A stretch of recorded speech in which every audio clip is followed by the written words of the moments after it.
I confronted my husband with the evidence from the detective agency. His face was a mask of resolve as he said, "Roy and I have been having an affair. I'm in love with her, and I've decided to be with her. You need to leave." "Is this really what you want?"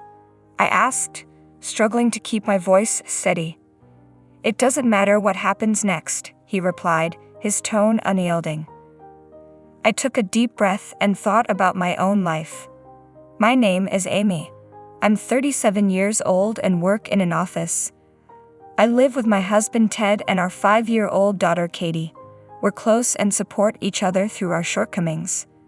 For now, we're happy as a family. Ted is a fantastic cook and always prepares dinner for us. Since I often work late and put in a lot of overtime, I truly appreciate that Ted handles the housework. One day, my husband sustained an unexpected ligament injury. He decided to play basketball with friends for the first time in ages, pushing himself to make a shot despite not having exercised regularly since starting his job. Although he's 5 years younger than me at 32, his lack of fitness showed. It made no sense for him to act so recklessly, especially with a job and a child to consider. When we were dating, his impulsiveness seemed exciting and new, but now it feels like a major flaw. The injury has landed him in the hospital, requiring him to take time off work. That means I'll have to handle the housework and look after our child alone. Adding to the frustration, the injury occurred at a multi-sport facility, not even a proper basketball court. The company could be outraged if they found out, and he might even face termination. I felt a surge of anger and disillusionment. His irresponsible behavior as an adult has become a serious burden. The doctor said he'll need to stay in the hospital for about 2 weeks. I brought him a change of clothes, a phone charger, and other essentials. "Thanks for bringing these, Amy," he said, his voice unusually upbeat. I couldn't hide my frustration. "Why are you so cheerful? Normally you'd be more upset." "Well, what can I do? It was an accident. Plus, I'll use my paid vacation days, so it'll be fine." "Fine. If it weren't for your injury, you could have saved those vacation days for something important like our daughter's kindergarten event or a family trip. That's what they're meant for. Now your coworkers and bosses will have to pick up the slack because you can't come to work. As for our daughter, I'm grateful my mom could step in and help with her. Without her, I wouldn't be able to manage my overtime, and it would create more problems at work. You need to realize the impact of your actions on everyone around you." I must have been really angry because my complaints just spilled out. My husband looked regretful and said, "I'm sorry." "Maybe I overreacted a bit," I admitted, trying to calm down. I told him get better soon, and left the hospital room. Whether my husband was there or not, my work was still incredibly busy. I planned to ask my mother to continue taking care of our daughter for a bit longer. However, when my boss and co-workers learned about my husband's hospitalization, they insisted I didn't need to work overtime. Thanks to their support, I was able to leave work on time, come home early, cook dinner, and enjoy a meal with my daughter. I didn't have to lean too much on my mother, and I was truly grateful for the kindness of my colleagues. A week later, after finishing work, I took my mother and daughter to visit my husband. As we entered his hospital room, I heard him laughing heartily along with a woman's voice. "Oh my God, Ted. Who's that?" I wondered if the woman was one of his colleagues or perhaps a junior from work. When we entered the hospital room, we found a young, slim, and quite attractive nurse there. "Oh, it's your wife and your lovely daughter," she said, giving us a polite bow before leaving the room. "While I'm juggling everything, you're here chatting with a beautiful nurse so casually," I said, my frustration evident. My husband, noticing my icy demeanor, appeared visibly uneasy. "Thanks for coming," he said, attempting to ease the tension. Fortunately, my daughter's presence softened the moment. "Hi, Dad," she said, hugging him tightly and beaming with joy at seeing him for the first time in a week. "Katie, I missed you so much. Is your leg feeling better?" "Now that you're here, Katie, everything will be okay, so you'll be coming home soon." "Yes, I will." "Yay! Seeing my daughter so happy lifted my spirits as well. I decided to let the scolding wait for another time. After our visit, my mother mentioned that young nurse was calling his name in such a friendly way. Yeah, she was, I agreed. Her tone did sound quite intimate. Although I found it hard to believe my husband would actually pursue anything with a young, attractive nurse, the thought lingered. Maybe she was looking for someone to be interested in her. They say nurses don't meet many men, so she could be quite forward. Finally, after 2 weeks in the hospital, my husband was discharged. On the day of his release, I visited his room and found him chatting cheerfully with that attractive nurse once again. On the drive home, he seemed unusually bored. I would have expected him to be more enthusiastic about leaving the hospital. This struck me as odd, so I decided to hire a detective agency to investigate. The results came swiftly. After his discharge, he was supposed to go to the hospital for rehabilitation. However, his leg was already healed, and he was lying about needing rehab. Instead, he was visiting the nurse's house. I was stunned. How could my husband be having an affair with her? Or beautiful nurses really drawn to such situations? I confronted my husband with the evidence from the detective agency. He didn't hesitate, saying, "Yes, I'm having an affair. I'm in love with her. I'm going to be with her, and you need to leave. I don't care what happens. I'm in love with her. Fine, do whatever you want. This is absurd," I replied. I packed my things, took my daughter, and went to stay with my parents. When I told my mother what had happened, she was furious. "Knew something wasn't right," she said. "Your instincts were spot on, Mom," I acknowledged. After that, I finalized the divorce with the help of a lawyer, securing alimony and my share of the property. We had some disagreements over the division of assets, but I managed to get what I was entitled to and received the funds I deserved. With that, I felt completely free from my past and ready to start anew with my daughter. But as I began my new life, I started receiving numerous calls from an unknown number. Initially, I ignored them, but their persistence eventually got the better of me. "Hello." Finally, you answer. "Who is this?" I demanded. "Well, who are you?" "I'm Anna, Ted's new wife." "Oh, the woman he cheated with. So, what do you want?" "You demanded an excessive amount in alimony and property division from my husband. I had a lawyer determine a fair amount." "Then why does he need to sell the house to pay it?" "That's because his salary isn't high enough." "How can his salary be low if he works for a foreign invested company?" "What are you talking about?" "I'm the one working for a foreign invested company, not him." "What do you mean?" "I'm sure my husband lied to you to make himself look better. I often complained to him about my job and the issues I faced, so he probably used that information to mislead you. The truth is, he's just a regular employee at a small company with a salary that's about half of mine." "That's a scam." He claimed he worked for a foreign invested company and that he owned the house outright.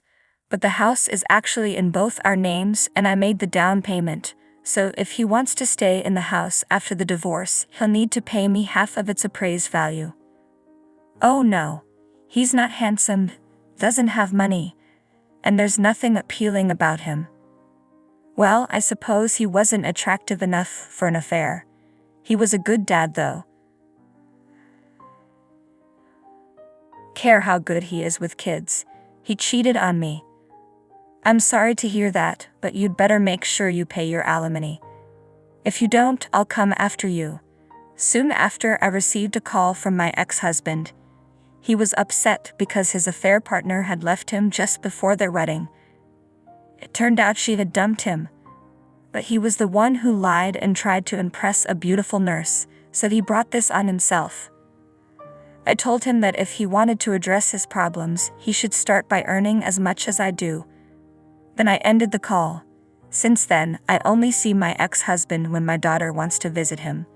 Each time he sees me, he complains about his situation. I've heard that his injury from playing basketball has caused significant issues at work. His boss is furious, and it seems he'll never get promoted. Honestly, he brought this on himself. Meanwhile, I'm back home, working diligently while my parents help me raise my daughter. Their support allows me to save for her education and take weekend trips with my family. Although I was concerned that the divorce might affect my daughter negatively, she continues to smile just as sweetly as ever. I'm committed to working hard to keep her happy. Thank you for watching. If you enjoyed the video, please subscribe to the channel. See you in the next one. After returning from a week-long international trip, I was pleasantly surprised when my mother-in-law Linda called me with an air of victory. She mentioned something about a $30,000 windfall we had apparently saved. Confused, I tried to recall any recent instance where I had amassed such a sum. As a freelance jewelry designer, I maintain a savings account for unexpected expenses, but I certainly don't keep large amounts of cash around. My bank card was securely with me, and normally, no one else has access to withdraw such a substantial amount from my account. He gave it to me, so I took it from the sideboard drawer, Linda declared over the phone, leaving me bewildered. Before I could understand more, she quickly thanked me and hinted at counting on me for future financial help before hanging up. I was left puzzled about the missing $30,000 until Kevin, my husband, returned home and cleared up the confusion. It was a misunderstanding. However, a month later, Linda bombarded me with numerous calls. I chose to ignore them initially, but the constant ringing eventually compelled me to answer. Over 60 missed calls displayed on my phone screen was disconcerting. As I picked up, Linda's shrill voice filled the room, accusing me of ignoring her. Her tone suggested she felt wronged, but to me, it was merely the consequences of her assumptions. My life as Mary, a 35-year-old busy freelance jewelry designer wanting children but overwhelmed by work, is shared with my equally busy husband Kevin. He originally had a corporate job but now assists me in managing my growing design business. Early in our marriage, my designing gigs were sparse and we largely depended on Kevin's steady income. Now, as my business flourishes, our roles and responsibilities have evolved, but so have our challenges, like dealing with unexpected family misunderstandings about money. As I neared the age of 33, my career as a jewelry designer had begun to flourish, necessitating better organization of my increasingly hectic schedule. Sensing the growing demands of my business, Kevin, who was well-placed in his company and on track for promotion, made a bold decision. He resigned from his job to partner with me, applying his skills and management to our joint venture. Together, we secured contracts with prestigious international brands, enhancing both our professional and personal lives. However, managing success came with its unique set of challenges, particularly involving Kevin's mother, Linda. Living alone in the family home, she perceived our lives through a lens of luxury and often approached us with financial requests.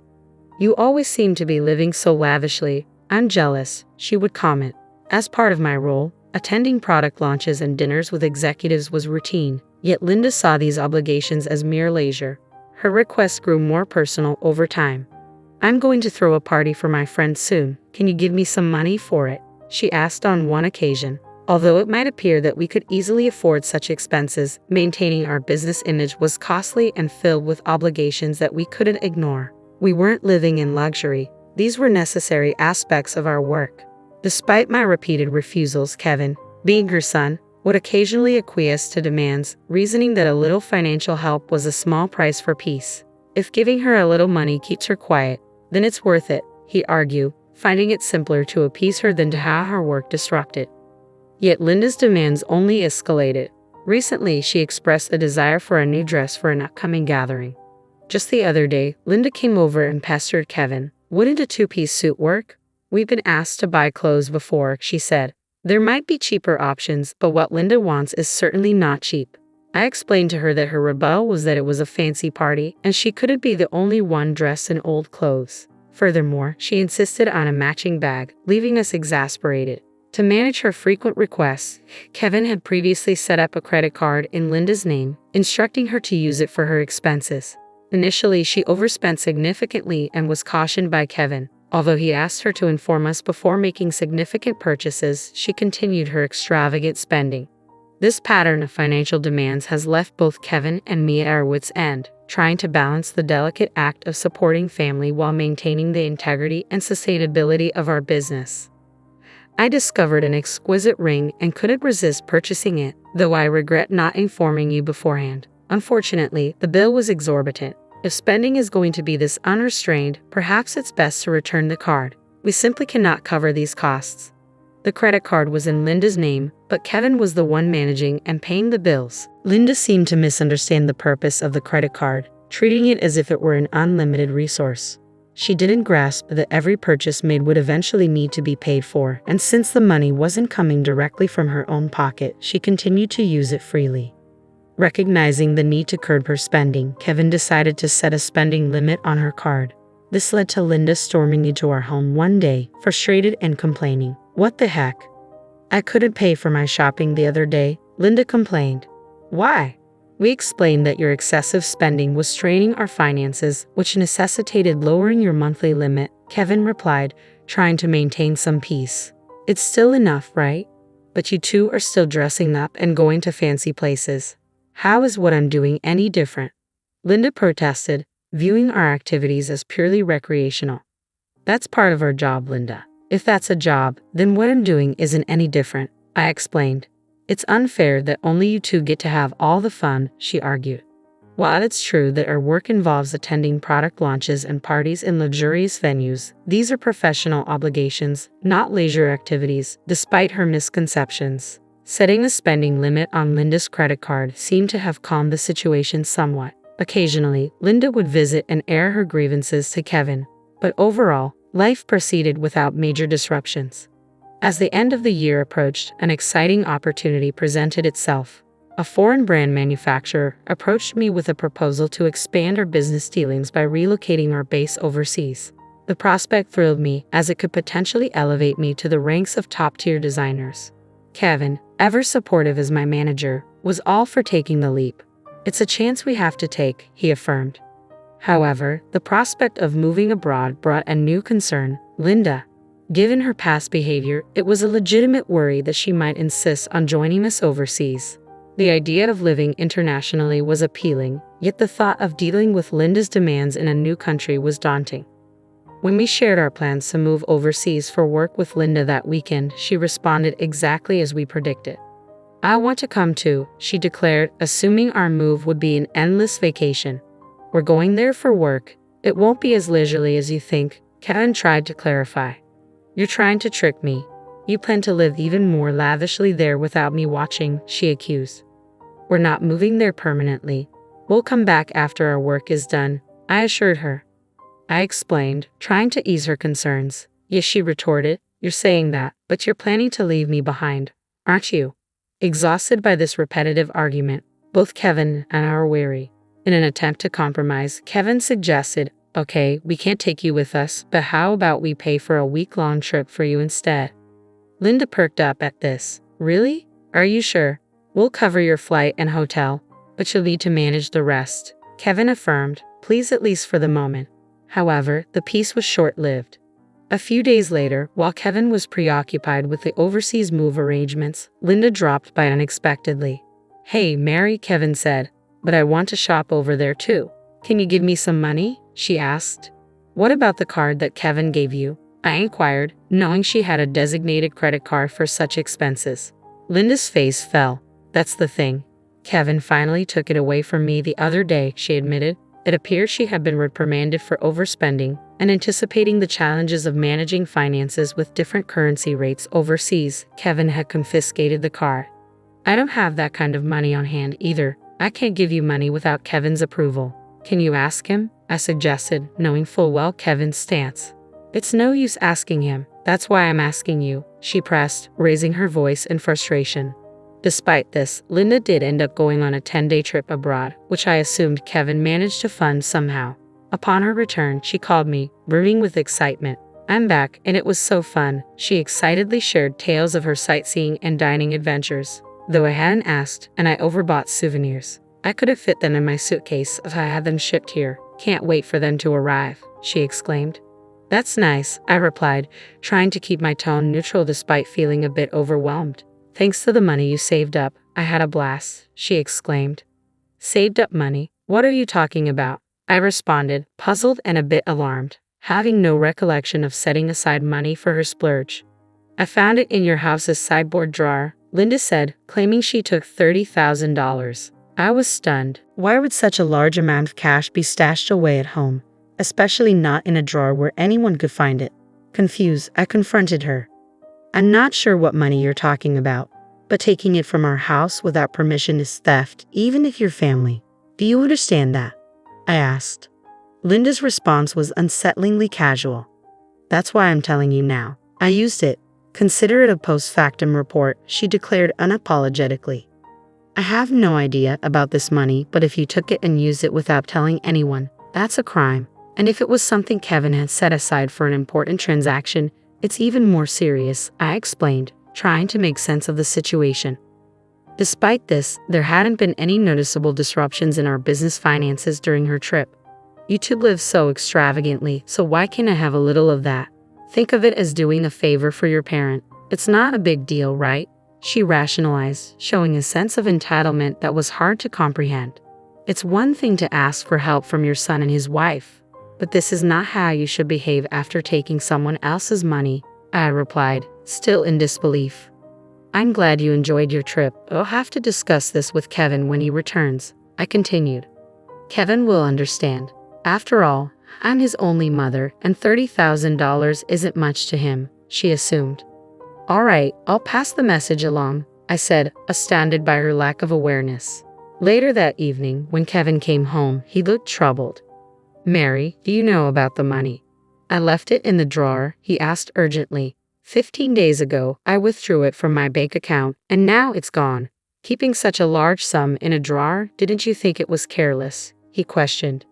I needed cash immediately for an urgent payment. Do you know anything about it? It suddenly clicked. Linda's earlier call, thanking me for the $30,000 and mentioning how much fun she had, made sense now. It was Kevin's money, meant for a crucial purpose. Kevin, today Linda called, thanking us for the $30,000 and saying she had a blast with it. I didn't understand what she meant until now, I explained, piecing everything together. So it was Kevin's money, but what was such a large amount meant for? I asked. Hey, if it wasn't for a business payment, we've been doing bank transfers for a long time, right? Why cash all of a sudden? I questioned, trying to understand the whole scenario while dealing with the ramifications of Linda's actions. I was aware it was Kevin's money that had disappeared, but the full context was still unclear to me. Linda, it turned out, had taken the money without informing us, and I needed to understand why. I asked Kevin, puzzled by the situation. Kevin began to unravel the backstory. After he had reduced the credit limit on Linda's card, she started secretly borrowing money from various sources, including consumer finance cards and credit cards she had opened without our knowledge. When Kevin discovered her growing debt, he took away all her cards and withdrew cash to settle her debts directly, aiming to bypass the banking system to keep our business accounts clean and maintain trust with our partners. This was also partly a farewell gesture as we're moving abroad and won't be around to manage such issues for her, Kevin explained. I plan to handle her debts discreetly to prevent our financial records from getting complicated. A month had passed since then, and as I was busy packing for our move, Linda's frequent calls became hard to ignore. When I finally took her call, her voice was tinged with desperation. Why aren't you answering my calls? I've called so many times, she said, almost in tears. I'm sorry, Linda. I've been caught up with the move. What's going on? I asked, trying to remain calm and give her a chance to explain her side. It's not just one thing, it's everything. They're asking for payments almost every day. It's too much, Linda confessed, her voice cracking under the strain.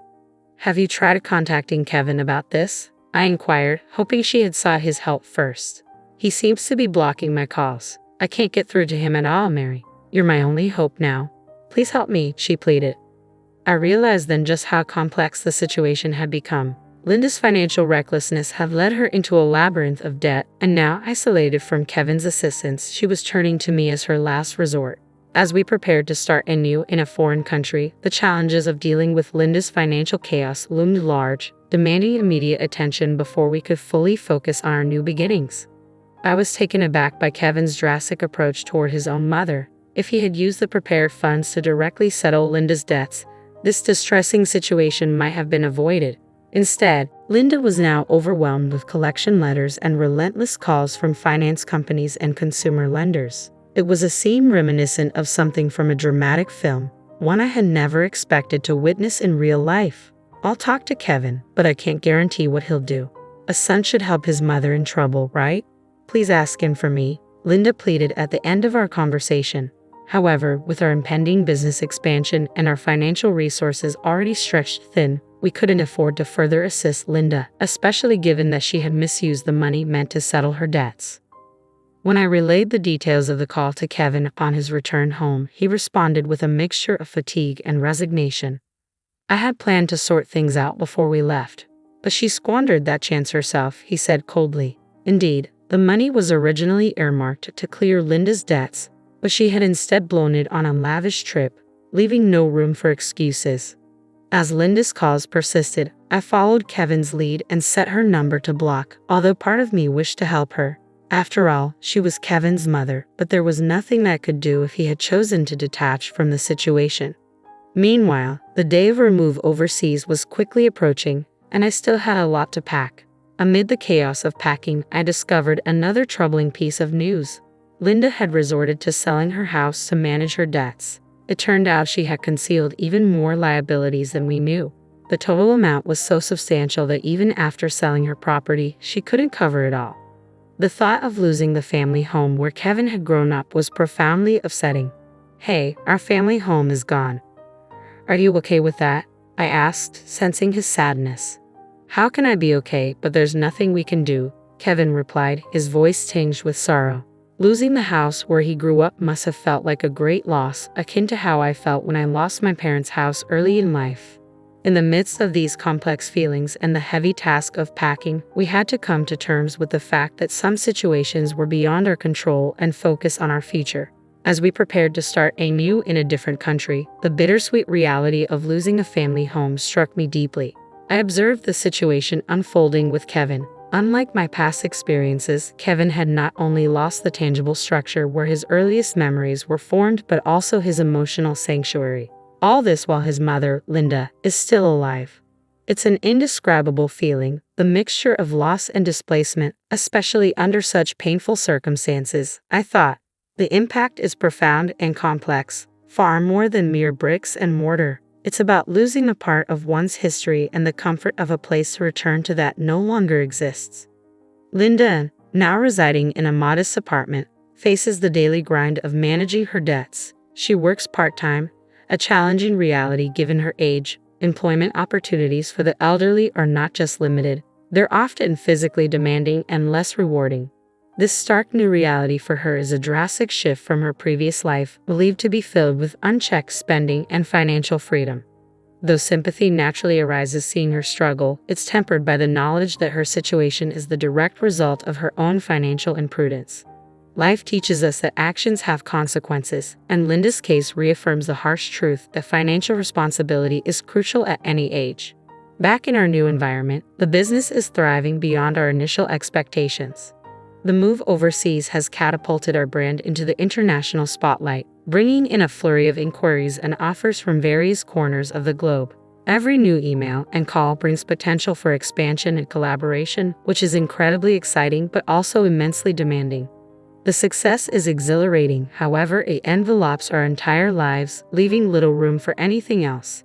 Days blend into nights as we navigate time zones and cultural nuances, striving to make the most of this golden opportunity. Despite the professional achievements, our personal lives bear the weight of our relentless schedules. The dream of expanding our family seems more like a distant vision, something we hope to circle back to when the waves of immediate demand subside. Kevin, who juggles multiple roles from logistics to client management, feels this strain acutely. As partners in both life and business, we find ourselves pondering the future and our priorities, wondering how we can align our professional goals with our personal desires. As I look out of our apartment window, taking in the view of the far landscape, the neon lights blur into the night, mirroring the blur of our daily lives. It's a view filled with promise and anonymity. A stark contrast to the familiar streets we once knew. This city, vibrant and relentless, is now our home, yet it starkly contrasts with the quiet, steady life we left behind. The complexity of our new life is exciting but also daunting, filled with endless tasks and decisions that challenge us at every turn. Navigating this new chapter, I often find myself reflecting on Linda's situation and the broader implications of our familial and financial decisions. It's a continuous learning curve, understanding how deeply intertwined our choices are with the fabric of our lives. Each decision, each sacrifice, and each success shapes not just our immediate circumstances but also the legacy we leave behind. As we build this new phase of our life, we remain mindful of the delicate balance between achieving success and maintaining the relationships that define who we are beyond our business achievements. You quit your job. Does that mean you're leaving me? No, that's not what I meant. Becoming independent is just a career shift for me. It doesn't mean there's no income. You're going independent. Are you serious? That won't work. Well, if you feel that way, maybe it's time for us to go our separate ways. Wait, are you talking about divorce? I can't support someone who isn't working.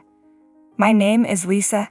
I'm 40 years old, balancing work and raising my child. I took time off when my daughter was born, but when she started elementary school, I was fortunate to be rehired by my previous employer. I primarily work from home now. With my daughter in 6th grade and my life more settled, I believe it's time for me to explore new opportunities at work. My husband is 40 just like me. When we first got married, he was a salesman with a promising future. Confident in his abilities, he switched jobs 3 years ago, hoping for a better salary. However, the outcome was the exact opposite. His new salary is lower, his benefits are worse, and he now works overtime every day. My family runs a farm in the countryside. Since she was young, my daughter has enjoyed spending time there, helping out in the fields whenever she visits.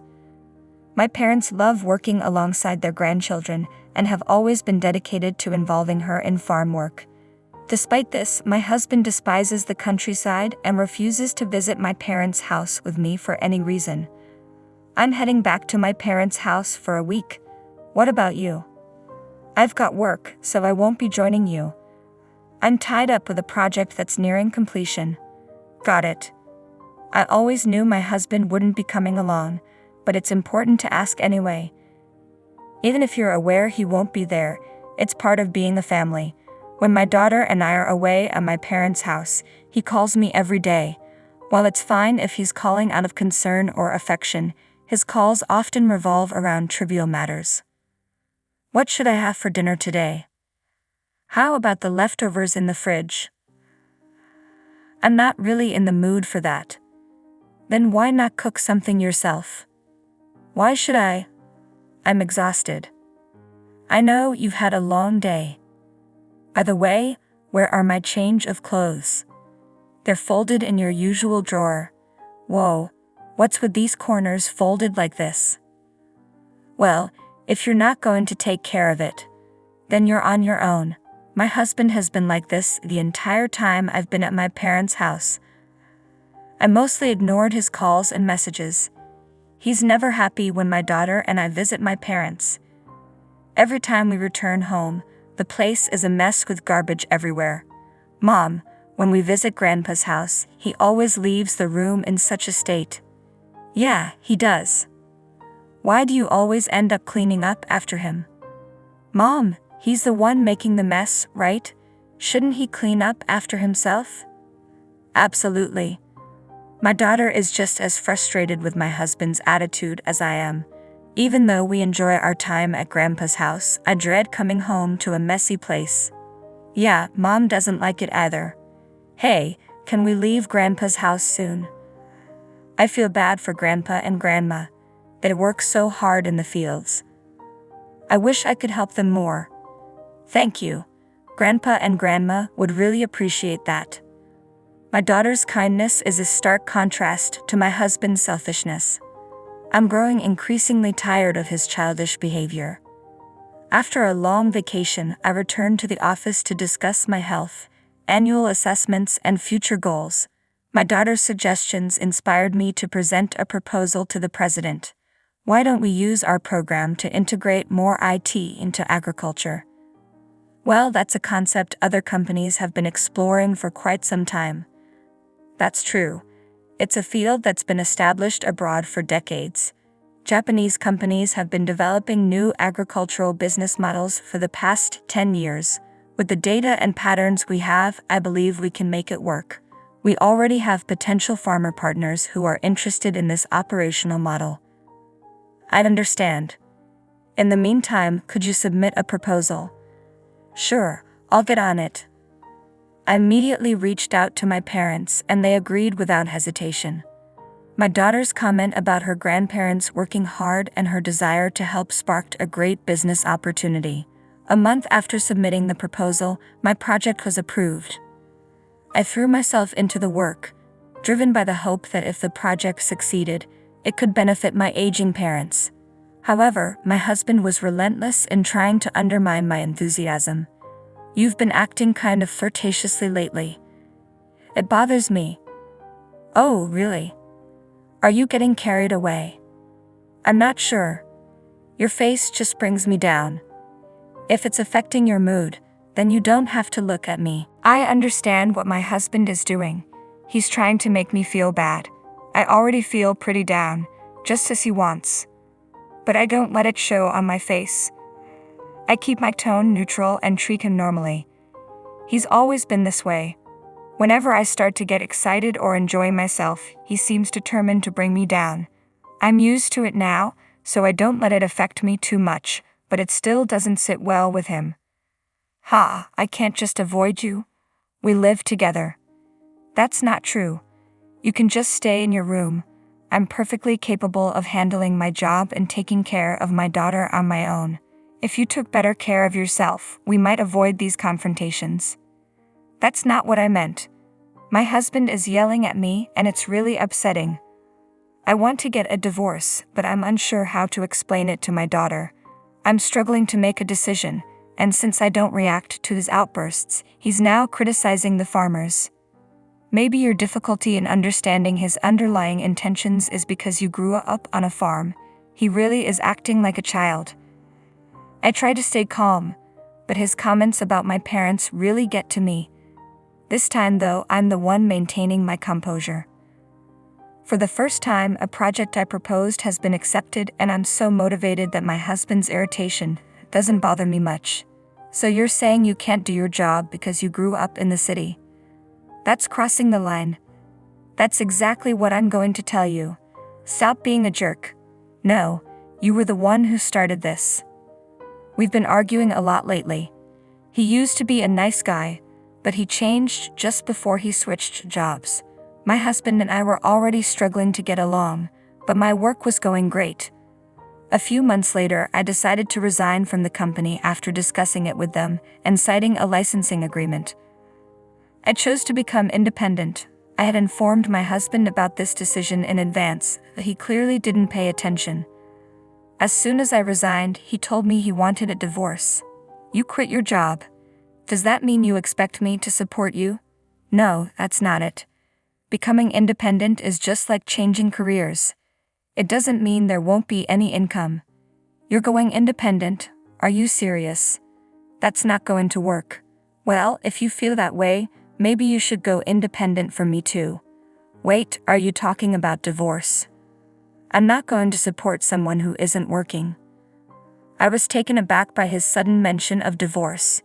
It left me speechless because my thoughts were focused on our daughter. Mom, get a divorce. My daughter, who should have been asleep, burst into the living room. My husband looked momentarily taken aback. I'm only making a clear choice. It's your fault for saying you're quitting your job. My husband, standing in front of our daughter, is trying to shift the blame. But my daughter only sees me, and my husband's behavior has been out of touch from the start. Are you sure about this? Yes, I want you to get a divorce. I don't like him. He always says hurtful things to you. Mom, don't say you're staying together just for me. I want you to get a divorce right now. All right, if that's what you want, let's go live with Grandpa and Grandma. Thank you. But you'll need to switch schools. Are you okay with that? Yeah, I'm totally fine with it. Great. Let's go. You don't have to talk to Dad anymore, right? Yeah, I suppose. Well, I guess that's it for now. We can work out the details later. Hey. Oh God, what now? It's not my fault, you know. All right, we'll discuss this later. I just hope you can build a future we won't regret. Huh. I'm not doing that. I'll be free once you're out of my life. I turned away from my husband, who was still shouting, and left the house with my daughter. At my parents' house, my daughter seemed at ease. Despite my concerns, she appeared to be enjoying her new school since the start of the semester. Once she was settled, my husband and I had another conversation about the divorce. He insisted he wouldn't pay alimony, claiming it was my fault. Normally, if I were at fault, he'd be the one seeking alimony. Yet since he wasn't asking for any, I didn't understand why he felt I was liable. I will be requesting proper alimony. Huh. You think you can do that because you believe I'm at fault? You. I knew it. You're just unemployed and lacking any real understanding. How can I be at fault? I haven't done anything wrong. True, you haven't done anything about the house or our daughter. I was shouldering all the responsibilities while you were content, but you're always so accommodating to Mary, handling everything for her. What? I placed the evidence of my husband's infidelity on the table. What's this? How did you get this? Did you steal my phone? That's rude. Excuse me. You're the rude one. You're a married man. What do you think you're doing? And I didn't gather this evidence. You had the means to hire a detective. It's about our daughter. Ha! She's the one who collected all this. After we separated, my daughter told me that you used to walk arm in arm with a woman she didn't recognize. She used my laptop to sync your phone and showed me the data. She even encouraged me to divorce you, saying she hates you. She's upset that you're her father. So I can divorce you without a second thought. I can't believe you allowed your daughter to see these pictures of you. You're such a poor father. I have all the evidence, so there's no point in making excuses. Also, your new job is a result of yet another affair, and you mentioned you're paying alimony to that affair partner's husband. You even lied about your salary being reduced, and I've looked into everything. After hearing this, my husband, who had been so obstinate, finally nodded in acknowledgement. I'm proud of our talented daughter. I'd be thrilled if she takes over my company in the future, if that's what she wants. Sorry. Are you playing devil's advocate? Let's not get divorced after all. You wouldn't want to be unemployed, would you? No, I'm not changing my mind. Besides, you're the one in trouble. If you refuse to pay alimony and child support in a lump sum, I'll go to your company and tell them everything. Hey, if you do that, I'll lose my job. Maybe it's time you start looking for a new one then. You're going to regret this for the rest of your life.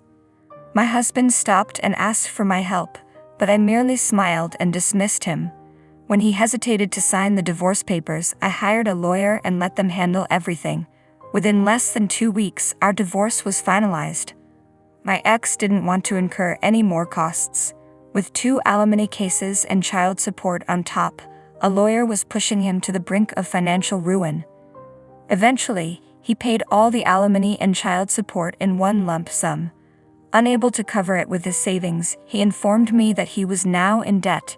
He tried desperately to make me feel sorry for him, but I chose to ignore him. When I also filed a claim for alimony against the cheating partner, my ex-husband and his partner ended up in a huge argument and broke up. The partner was livid about having to pay alimony, but ultimately, she complied. She borrowed money from her parents to cover the payments and then returned to the countryside to help with the family business, where her parents could keep a close watch on her. Meanwhile, my ex-husband could no longer afford the rent on his apartment and had to move into a rundown place. My business has flourished and I'm enjoying every day. While things didn't work out with my husband, I'm grateful that what I've learned has been beneficial for my family's farming business. My parents are thrilled with the new IT system, which has greatly reduced their work hours and eased their workload. This entire transformation was made possible thanks to my daughter, though there was some initial resistance. Allowing her to have a smartphone and tablet in elementary school has proven to be a wise decision. She seems to be making good use of them. While my daughter still loves spending time in the fields, she's developing an interest in my work as well. Recently, she's been asking me to teach her how to build a website. I'm excited about her future. Although my 12-year-old daughter is exceptional, it saddens me that she has been exposed to the less admirable side of her father. I hope the adults around her will provide the care and support she needs. Your mother is right. I look forward to your future. I bought a car worth 100 grand with some old man's money just after my husband's funeral. Ashley and I were mentally and physically exhausted, yet Julia said this with glee. David was happily looking at the contract Julia had brought. Whose money are you talking about? What on earth is going on? I couldn't help but raise my voice in frustration. Despite the fact that Ashley and I were mourning the loss of my husband, our eldest son and his wife seemed not only unbothered but even pleased. The insurance money will be deposited, right? Plus, there should be an inheritance.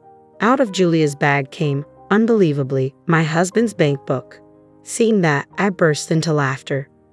What's so funny? You're planning to use that to buy. I feel sorry for you because that bank book. My words, spoken between gasps of laughter, turned the faces of our eldest son and his wife pale.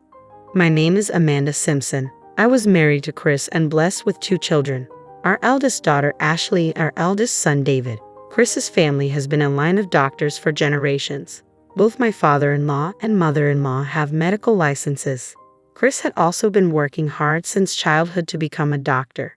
Drawn to Chris's hardworking and admirable character, which I got to know through a friend's introduction, we became a couple. Seeing Chris's dedication, our daughter Ashley also decided to pursue a career in medicine. Although Ashley wasn't necessarily academically gifted, she was diligent every day. As her mother, I was there to witness her efforts up close. I didn't force her to become a doctor. However, Chris was really pleased when she decided to become one by her own will. Mom, I got an A rating for the medical university. When she got an A rating from her dream university in high school, I couldn't help but shed tears at her success. No, it's not an acceptance yet. I still have to work hard without letting my guard down. I was genuinely happy to see her grow up to be such a kind and resilient person. But David, our eldest son, was quite the opposite. Born prematurely, David had always been frail, and I admit I might have been overprotective of him. But as David grew up, he got stronger and eventually caught up with his peers in physique. Without attending any cram school, he consistently scored perfect marks in elementary school tests. He grew up wonderfully, which was reassuring. However, the latter half of his middle school years, David started coming home with bruises every day. David, what happened to you? Those injuries. I was concerned, but David started to ignore me. They looked like bruises from fights. Maybe he got into some scuffles. He's a boy, after all. There are times like these. It's kind of a good thing in a way that he's grown up to stand up for himself. As long as he's not causing trouble for others, let him be, Chris said with a laugh. In hindsight, I should have listened to Chris and left things to some extent. However, my overprotective nature towards David made me anxious. I constantly questioned him about the fights and who hurt him, which drove him away. You're so annoying. If you ask me one more time, I'll never speak to you again. Indeed, despite Chris's advice, I kept pushing. After David's stern warning, I reflected and stopped prying. But every time one bruise healed, another appeared. All I could do was watch over him with worry. While David was certainly academically talented, he ended up spending most of his time fighting and went to a local public high school. I hoped that after he outgrew his teenage years, David would discuss his future or college plans, but he remained unchanged. Hey madam, give me some money, he demanded rudely one day. If you think acting like a delinquent makes you cool, you're gravely mistaken, Ashley retorted. Huh? What did you say? David snapped back, and it seemed like a fight was about to break out. The thought of Ashley possibly being harmed left me restless. Don't fight, please. Here, is this for lunch money? I quickly took a $50 note from my wallet and handed it to David. He clicked his tongue in annoyance and left, with Ashley glaring at him. How did it come to this? Did I spoil him too much? Every day I reflected and blamed myself. Even as his classmates began preparing for university entrance exams, David remained unchanged. Chris tried to talk to David multiple times out of concern, but David even began hurling abusive words at Chris. Well, he hasn't done anything that would involve the police, Chris would say. He has been picked up for being out late with friends more than once or twice. In the end, David neither found a job nor decided on further studies and just graduated high school. David, what are you going to do? You can do well if you study. Isn't it better to go to college now? I'm not saying you should become a doctor, but you should get a job. David wouldn't even meet my eyes when I said this. However, a year later, David, who had been jobless and staying at home, approached me. Hey, he said. I thought he might be asking for money again. But when I turned to look at him, David continued, I'm having the kid. I'm getting married. I was left speechless from the shock. David continued, but I'll start working. Can my wife and I live here? Wait, I still don't fully understand the situation. Let's discuss this with your father first. That night, Chris, David, and I had a conversation. We, as parents, came to terms with David's decision to work and his determination to welcome a child and wife. We decided to accept this new family. On the day we were to meet her, Chris, Ashley, and I waited at home. David had gone to fetch her. He's late, isn't he? I remarked. Even after the promised time of 1 o'clock, the two hadn't shown up. We worried that they might have had an accident. We tried reaching out but couldn't get in touch. Contrary to our anxiety, the two casually appeared just before 3. We're back. Wow, this place is massive. It's like a mansion. Oh, nice to meet you. I'm Julia, she said. I was taken aback by the woman David had brought home. Despite claiming to be pregnant, she wore high heels, a short skirt that seemed chilly, and had long, shimmering, pointed nails.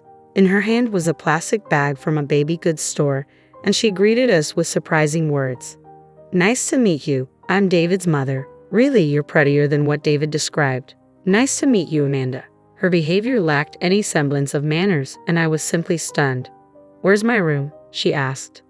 Oh, we haven't decided yet, I replied. Okay, I'll just leave the baby stuff in the living room then. With that, Julia entered the house and headed to the living room. She then greeted Chris and Ashley with the same casual tone. The checkout line was so long. Sorry for being late. You all waited, right? Returning to the living room, Julia addressed me, Chris, Ashley, and I could only exchange glances without saying a word. Are you all nervous? Just relax, okay? Chill out. We were simply astounded by her words. We thought today was just a greeting, but Julia came in, placed a ton of luggage in the living room, and acted like she owned the place. Afterward, I greeted Julia again. She was 22 years old and apparently worked part-time at a bar. As a child, her parents divorced and she was raised by her father.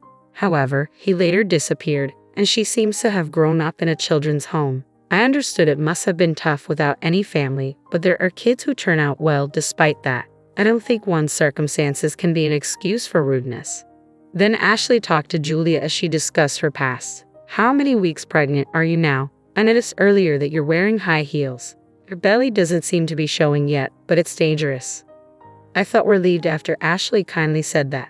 Then on Julia's behalf, David spoke up. Right, I thought the same, but Julia apparently only has heeled shoes. Buy her some, madam. Suddenly, the conversation shifted to me, and I was taken aback. Oh, don't be so surprised. You probably don't know my taste, right? If you give me money, I'll choose for myself. I was at a loss for words at Julia's lack of hesitation. Ashley shouted at the two of them. Why should Mom buy it? Why don't you, David?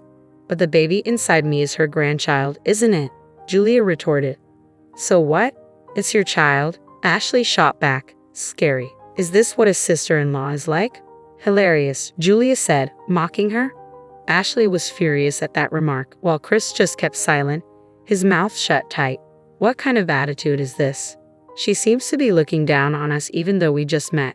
However, we have to live together from now on. It wouldn't be wise to fight now. Over time, I believe her maternal instincts will grow and she'll change. When that time comes, she should naturally stop wearing heels and remove her nails. That's all I can hope for. Ashley, being a doctor, was particularly concerned about Julia's lack of parental awareness and said sharply, Anyway, make sure you earn and buy your shoes before your belly gets large. Also, remove your nails. If you can't get a pulse oximeter on, they'll forcibly remove them. With that, she stormed out of the living room and locked herself in her room. Julia seemed to be mocking Ashley, but then laughed when David said, Don't worry about her. She's just jealous because I got married before her. Then our life together began. Julia went to work but didn't help around the house. She just slept all day on her days off, using her pregnancy as an excuse. David, as he declared, started working but kept quitting after arguments and then looked for other part-time jobs. The constant job changes were quite headache-inducing, but Chris said nothing about David and Julia. It seemed he had given up on them. Then something unexpected happened. With the baby items ready and the birth of our grandchild just a month away, Chris collapsed at the hospital where he worked. Despite immediate treatment, he couldn't be saved. Even with all the challenges, I had hoped for an increase in family members. I never imagined parting with Chris before that. I was so devastated that I couldn't believe it myself, and Ashley supported me. Inspired by Ashley, I tried to act strong and managed to hold the funeral. On the morning of the funeral, I told Julia, "It's fine if you stay at home, Julia. Your belly is large and it must be hard for you." "Really? Okay, I'll stay home," she replied. In our region, it's customary not to let pregnant women attend funerals. Even without that tradition, she was about to give birth, so I said that out of concern.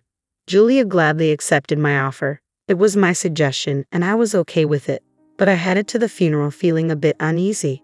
David, who arrived late, seemed worried about Julia and was texting her. I did warn him once, but since the baby could come at any time, I decided to let it slide, except during the funeral. After the funeral, when I got home, I was exhausted both mentally and physically. In the living room, Ashley and I were discussing dinner in a daze. Julia came down from the second floor and handed some documents to David. "Tired, huh? Did your old man make it to heaven?" she said, laughing. David laughed as well. "Might be hell," he replied. "You guys just came back from the funeral. What are you even saying?"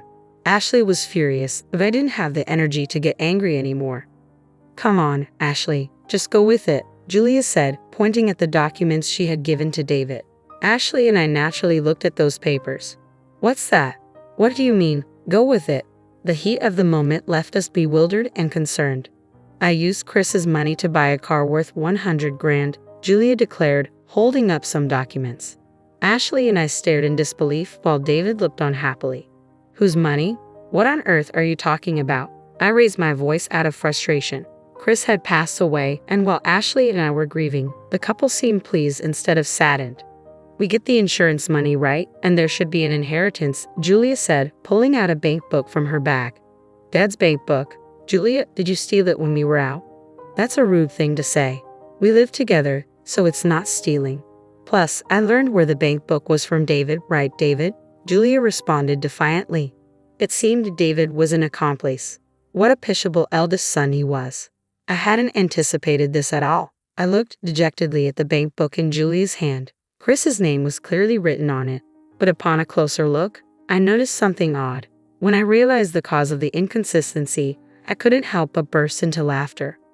Once I started laughing, I couldn't stop. It had been a long time since I laughed so hard. Julia frowned at my uncontrollable laughter. "What's so funny? Have you lost your mind, madam?" David hurled insults at me, but I wasn't even mad anymore. All this time, I thought David was smart, but I was wrong. I felt sorry for the foolish couple. "Let's see, you wanted to buy a car, right? Have you signed the contract? Are you going to use that money? I feel sorry for you. Did you see the balance in that bank book?" Upon hearing my words, David hastily took the bank book from Julia and opened it. "What the hell? There's only $3 in here." The couple looked at the bank book in shock. Yes, that bank book was set for closure, and the balance had already been withdrawn. "This is a joke. There's supposed to be an inheritance. Where is it? And the insurance money should be deposited too." David was furious, and Julia echoed him. "Yes, there's an inheritance and insurance money. Both of my parents-in-law passed away early, and Chris had a lot of inherited and accumulated assets. Notably, Chris wasn't just a doctor, he also owned several hospitals. His total assets amounted to $1 million. However, those were assets he had built, not things he owned. Most of his assets have been donated and are now gone. The medical fees he received from patients, he wanted to use them to help other patients." "What? Didn't you know? He made a large donation, and it was in the newspapers." Hearing this, David began to tremble. He never showed interest in family matters and didn't read the newspaper, so his ignorance wasn't surprising. Moreover, the remaining money is managed in an online bank. I can't access it until we complete the inheritance procedures. Anyway, what about the insurance money? When will it be deposited? Julia rushed, grabbing the bank book and approaching me. Ashley, standing next to me, began to laugh. Don't you know, insurance money is not deposited into the account of the deceased but to the beneficiary's account. It'll be transferred to my account and my mother's, Ashley explained, chuckling. Hearing this, Julia's bank book slipped from her hands. David looked dumbfounded, and Ashley and I exchanged glances, stifling our laughter. What am I going to do now? I've already signed contracts, added so many options, and they told me I can't cancel. Mom, please, just this once, lend me some money. David knelt beside the distraught Julia. It had been so long since he called me Mom that it felt unfamiliar, as if a stranger was asking for a favor. I don't know. Figure it out yourselves. I pushed him away coldly. Today, I couldn't forgive the actions of my eldest son and his wife. I'm sure Chris felt the same. Mom, you must be tired. Let's go to bed, Ashley suggested. Yes, I'm not in the mood for dinner either, I added. Ashley and I stood up, ignoring the two who were sweating in the living room, and headed to the bedroom. It seemed that during the funeral, David had been communicating with Julia about a deal. I thought they were concerned about their health, but it seemed the car was more important than their unborn child. In his lifetime, Chris always said he didn't want to leave a single penny to David and Julia. As planned, the insurance money was transferred to Ashley and me. Chris died young, and David, even after starting a family, remained unreliable. Chris had thought about what might happen after his death and even left a will. According to the will, the real estate, most of the remaining cash, and the hospital were left to me. Ashley was nominated as the successor to this hospital and bequeathed his personal investments. David was given a large piece of land in the countryside. As we opened the will and heard its contents, Julia said, "So, can't we sell the land and buy a car?" Listen to the end. I interrupted Julia and continued reading. With that land and some of the cash, take $100,000 for building a house and leave this home. What does that mean? Julia asked in confusion. We were at the probate court. The will has been validated and carries full legal force. It means exactly what it says. You get the land and money to build a house. You should be grateful, but this house should eventually belong to David, the eldest son, right? I replied, looking at Julia as if she was pleading for help. I responded with a smirk. It's what I received. I decide who to give it to. You damn old woman, better start packing your bags when you get home, huh? Julia retorted. By the way, the land that Chris designated for David was about 30 miles away in the mountains. It was indeed vast but mostly untouched woodland. No matter how large the land is, if the construction cost is $100,000, the house built on it would probably be small. I bet David and Julia, who likely had nothing, would have made a fuss about the inheritance. Whether Chris gave them the land with that in mind, I don't know, but I believe Chris created an environment where Ashley and I can live peacefully. Besides, David and Julia shouldn't even have any right to receive anything. They should be grateful for whatever they can get. A few days later, a grandchild was born. Julia's water broke in the middle of the night, and she was immediately taken to the hospital after making a call. However, due to her dropping blood pressure and the hospital being understaffed at night, Julia had to have an emergency C-section. Ashley had repeatedly told her to remove her nail extensions, but she didn't listen. Apparently, the nurse possibly removed them. No, I just got these done 3 days ago. Don't take them off, Julia. Don't move, the amniotic fluid is gushing out. They apparently had a standoff in the middle of the night. From what I heard from Ashley, this confrontation was more challenging than the surgery. I've never had fancy nails like young people do, but it seems like it was painful. It's undoubtedly a case of getting what she deserved, I thought to myself. Julia, who had been saved along with her child, could no longer stand up to Ashley and quickly became docile. She may be upset about the inheritance, but she's no longer acting superior to us. I hope she's grateful that we let her rest for the first month after childbirth, Mom, Ashley said regretfully. Can we stay here? We don't need the land or the money. No, even if you stayed here, you both only earn as much as part-time jobs and don't contribute to household expenses. I replied firmly. David's plea was met with a firm denial from both Ashley and me. Reluctantly, David went to cancel the car purchase, but he was charged a penalty fee of $10,000, which he had to pay from the $100,000 set aside for construction. Whether they were reluctant to move to the countryside or not, they considered selling the land and renting an apartment. However, the rent was too high for David and Julia's salaries, and there were no buyers for the vast woodland. They realized they had no choice but to build a house on it, as stated in the will. Desperately, they started looking for a contractor who could build a house for $90,000, but it wasn't going well. The baby is still young, so I'm letting you all stay here for now. You can leave whenever you want, okay? I told David, who fell silent at my words. A week later, they found a construction company, but all they could afford was a small prefabricated hut. I don't expect Julia to keep it clean, so even a small house should be fine. I told the couple who were preparing to move. You'll need to decide on daycare, so until you're settled, I can take care of the baby. You both should become independent as parents first. You're taking our child, you monster, Julia exclaimed angrily, but David stopped her. With just my earnings, it's impossible to support the two of them. Let's leave our baby here until things settle. No way, I'll divorce you then, Julia threatened. Even if you do, you still won't have a home, I interjected calmly. It seemed David was finally facing reality, desperately trying to convince the furious Julia. Then don't make it come to that, I said. I didn't say I'd take her away. If you can, take her with you. When I snorted and said this, Julia bit her lip in frustration and quieted down. She must have realized that she had no choice but to temporarily part with her baby. Afterward, the couple quietly packed their things and left. I did feel sorry for the baby, however, having parents like that might not make much difference. Of course, if they changed their ways, it would be best for the baby to be raised by her own parents. But I couldn't help but think that the baby might be happier being raised by Ashley and me. David and Julia, who moved to their new land, contacted us almost every day. If it was about the granddaughter, I was happy to reply. But all they ever asked for was money. When ignored, they sent pictures of bread for dinner. Seeing this, Ashley laughed. Even if they ruin their health, they won't be able to afford medical bills. In the countryside, a car is essential, I commented. They're currently driving a used car they bought for $3,000, which frequently stalls. They might be saying this to gain our sympathy, but they don't know it's just a laughing matter for us, Ashley added. In this situation, they probably won't be able to take their daughter back, I concluded. But as long as we can live with our adorable granddaughter, I think it's okay. When she turned 3, she was very cute, kind, and nothing like David or Julia. She was a hard worker.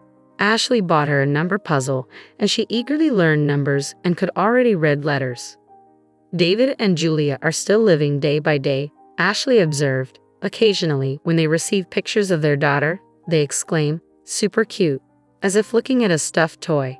It still seems impossible for the two of them to become parents, I mused. When the granddaughter grows up, I hope she can learn from her parents' mistakes and grow up straight.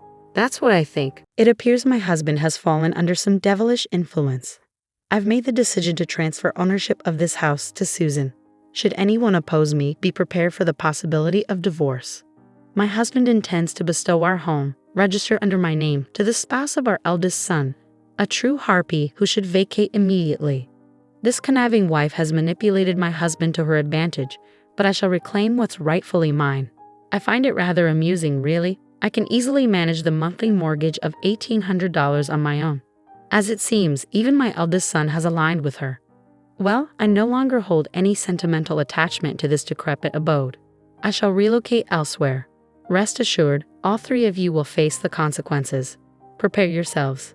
My name is Grace, and I am 60 years old. I hold an executive position in a prominent corporation. I reside with my husband, Robert, who is 2 years my junior. Just last year, we embarked on renovating our ancestral home in anticipation of our future.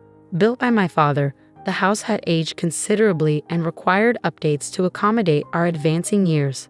However, due to our age and the extensive renovations, the loan amount is somewhat burdensome at $1,800 per month. However, the loan amount is well within our means, and I've been assured of its approval given my executive position in a major corporation. Interestingly, Robert, my husband, manages a small restaurant earning less than me, which seemingly facilitates my loan application process. Yet, solely relying on my income to repay the loan would pose challenges. Although the house originally belonged to your father and is now in your name, I can't help but feel guilty. Would you be able to cover the entire loan amount? In return, I'm more than willing to increase my contribution towards our living expenses. We jointly deliberated on the decision to renovate, and the transformation of our home is nothing short of remarkable. Its newfound beauty and comfort are almost surreal. Renovating the very house I grew up in brought me immense joy, fostering the hope of a lifetime within its walls. I never imagined the day would arrive when I have to bid farewell to this cherished home. Then one afternoon, my phone buzzes with a message. "I'm getting married," announces my eldest son, Jack, through the receiver. At 31, Jack holds a prestigious position as a section chief in a major corporation.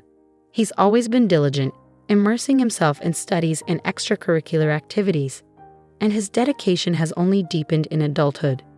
Despite his achievements, discussions of his romantic life have been scarce. Naturally, I found myself intrigued by the woman Jack intended to wed, a subject of much speculation. What manner of person could she be? If she has captured Jack's heart, she must possess remarkable qualities. Yet, a pang of concern gnaws at me. Could she be scheming, taking advantage of Jack's limited experience in matters of the heart? The anticipation and nerves swirled within me as we awaited the arrival of our son's significant other for the first time. Finally, the day arrived, and a poised woman with chestnut locks draped in a pristine white chiffon dress graced our doorstep.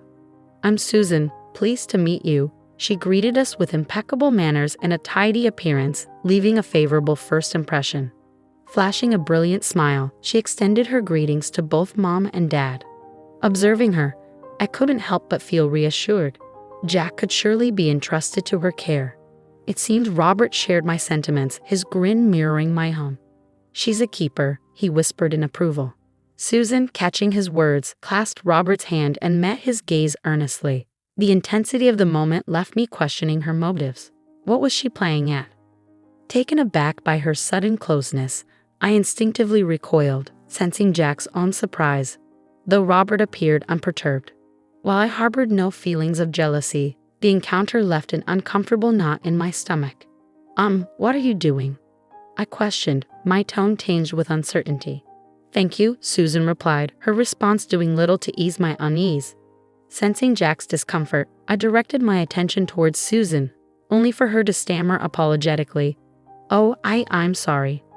I shouldn't have overstepped on our first meeting. I'm truly sorry," hastily releasing Robert's hand.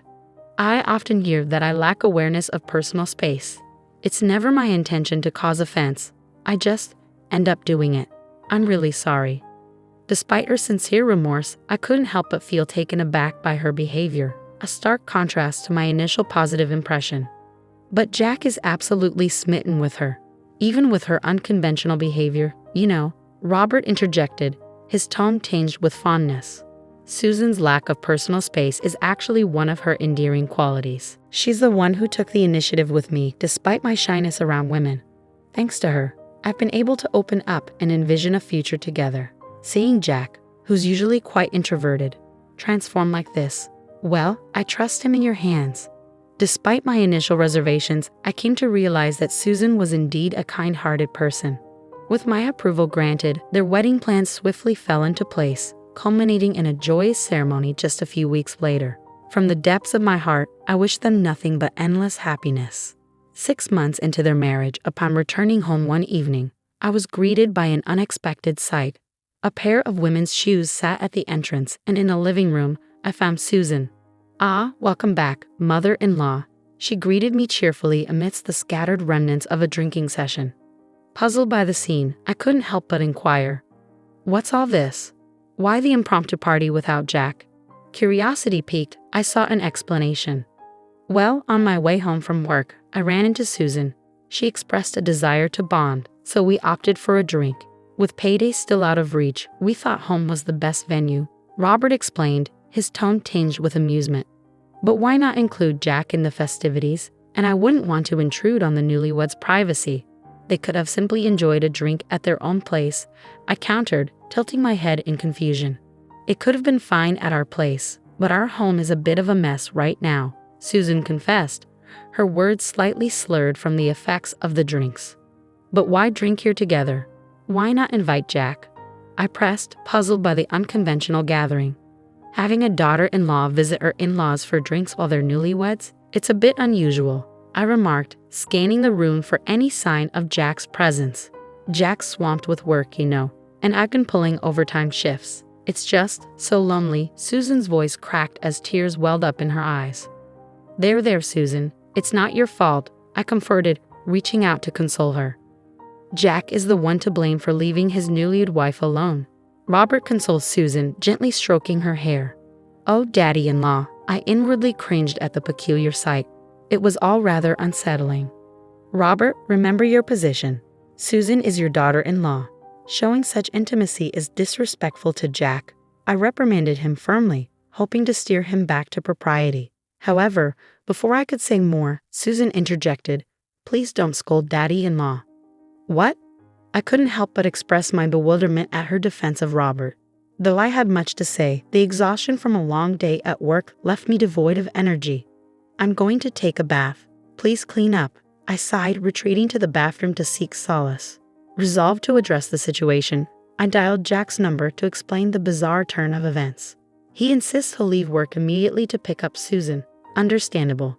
Susan may be a tad eccentric, but Jack's willingness to drop everything for her speaks volumes about their bond. Still, I can't shake the feeling that life with her post-marriage might be a tad challenging. Despite my uncertainties, I resolve to offer Jack some marital advice when he arrives. Lost in contemplation, time slips away as I soak in the tub. Feeling a bit woozy, I make my way to the living room, expecting to find Jack ready to escort Susan home. To my surprise, Jack, despite being the designated driver, is indulging in a drink. Jack, you drove here, right? You shouldn't be drinking, I gently remind him, only to be met with a cheerful, tipsy response. Susan wanted a drink, so I thought we'd make a night of it, Jack explains, his words tinged with joviality. While I'm relieved my son will be staying the night, the presence of the daughter-in-law who's left a less than stellar impression gives me pause. Suddenly, a sense of bewilderment washes over me. I stammer, genuinely puzzled. But before I can protest further, Jack, already well into his drinks, interjects, I could drive you guys home. I don't want Susan to overstay her welcome. Despite my fatigue, I offer to chauffeur them home. However, Jack, ever the gracious host, insists, No, I feel bad. Why don't you join us for a drink? I'm rendered speechless. Something feels amiss. Suddenly, Susan flashes a mischievous grin. It's as if she's mocking my confusion. It's just my imagination, right? I try to convince myself it's a misunderstanding. Little do I know, her elaborate scheme has already begun unfolding. The following day, Susan returned, her apologies pouring forth like a flood. I'm truly sorry, she insisted before promptly leaving. I felt a sense of relief wash over me, as if a tempest had finally passed. However, upon returning home that same evening, I found Susan once again present, with no sign of Jack in sight. A wave of despair crashed over me, though the circumstances differ from the previous day. I apologize for disturbing you once more, but I felt compelled to offer my apologies, Susan expressed, presenting me with a box of sweets. I got carried away. My mistake, Robert chimed in, his remorse palpable. While somewhat irksome, their display of contrition signaled a genuine effort to mend their ways. I forgive you. Thank you, I responded, sensing Susan's discomfort and appreciating their attempt at reconciliation. With that, Susan ceased her visits, sparing me further interaction. To be honest, I was relieved. I had no desire to engage with her any longer. Or so I thought, until one fateful day when Robert approached me with a solemn expression, signaling he had something important to discuss. As I pondered what it might entail and remained in the living room, Jack and Susan returned home. It's been a while, I greeted them, only to be met with silence. Perplexed, I wondered if they hadn't heard me. Suddenly, Robert's voice shattered the silence, declaring, I'm giving this house to Susan. If you object, we're getting a divorce. My mind reeled in disbelief. What was he saying? I couldn't comprehend his sudden proclamation. Mother-in-law, please leave, Susan interjected, her words plunging me into chaos. What? What does that mean? I demanded, my thoughts spinning. Hold on, why are you giving the house to Susan? I pressed Robert for answers, but his response only deepened my confusion. You've been bullying Susan all this time, he accused. Bullying? That's absurd, utterly baseless. I protested, struggling to make sense of the accusations hurled my way. But no matter how vehemently I argued back, Robert wouldn't listen, so shut up. Susan's words hit me like a slap in the face, explaining why she had been in tears, unable to return home until now. Robert's shouting only intensified, while Susan's tears continued to flow. How had things spiraled to this point? Suddenly, Jack chimed in, his voice laden with disbelief. I never imagined my mother would stoop to this. It's beyond messed up. The more I denied the accusations, the more enraged they became. Susan's tears seemed endless. That's it. I'm divorcing you. Leave now. I'm staying here with them, Robert declared firmly. Why should I give my house to Susan? I demanded, incredulous. In response, he shot back, because Susan is deeply hurt.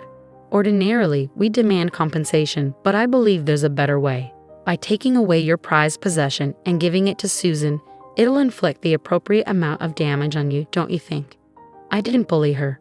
Why should I be the one suffering? Besides, Susan quit her job when she got married. There's no way she can afford an $1,800 loan, I argue. Robert's response comes swiftly. Don't worry. We'll put the title in Jack's name. With his salary and his previous employer, we can make the change right away. Despite his assurances, I remained skeptical. Changing the title is no small feat, especially with the loan in place.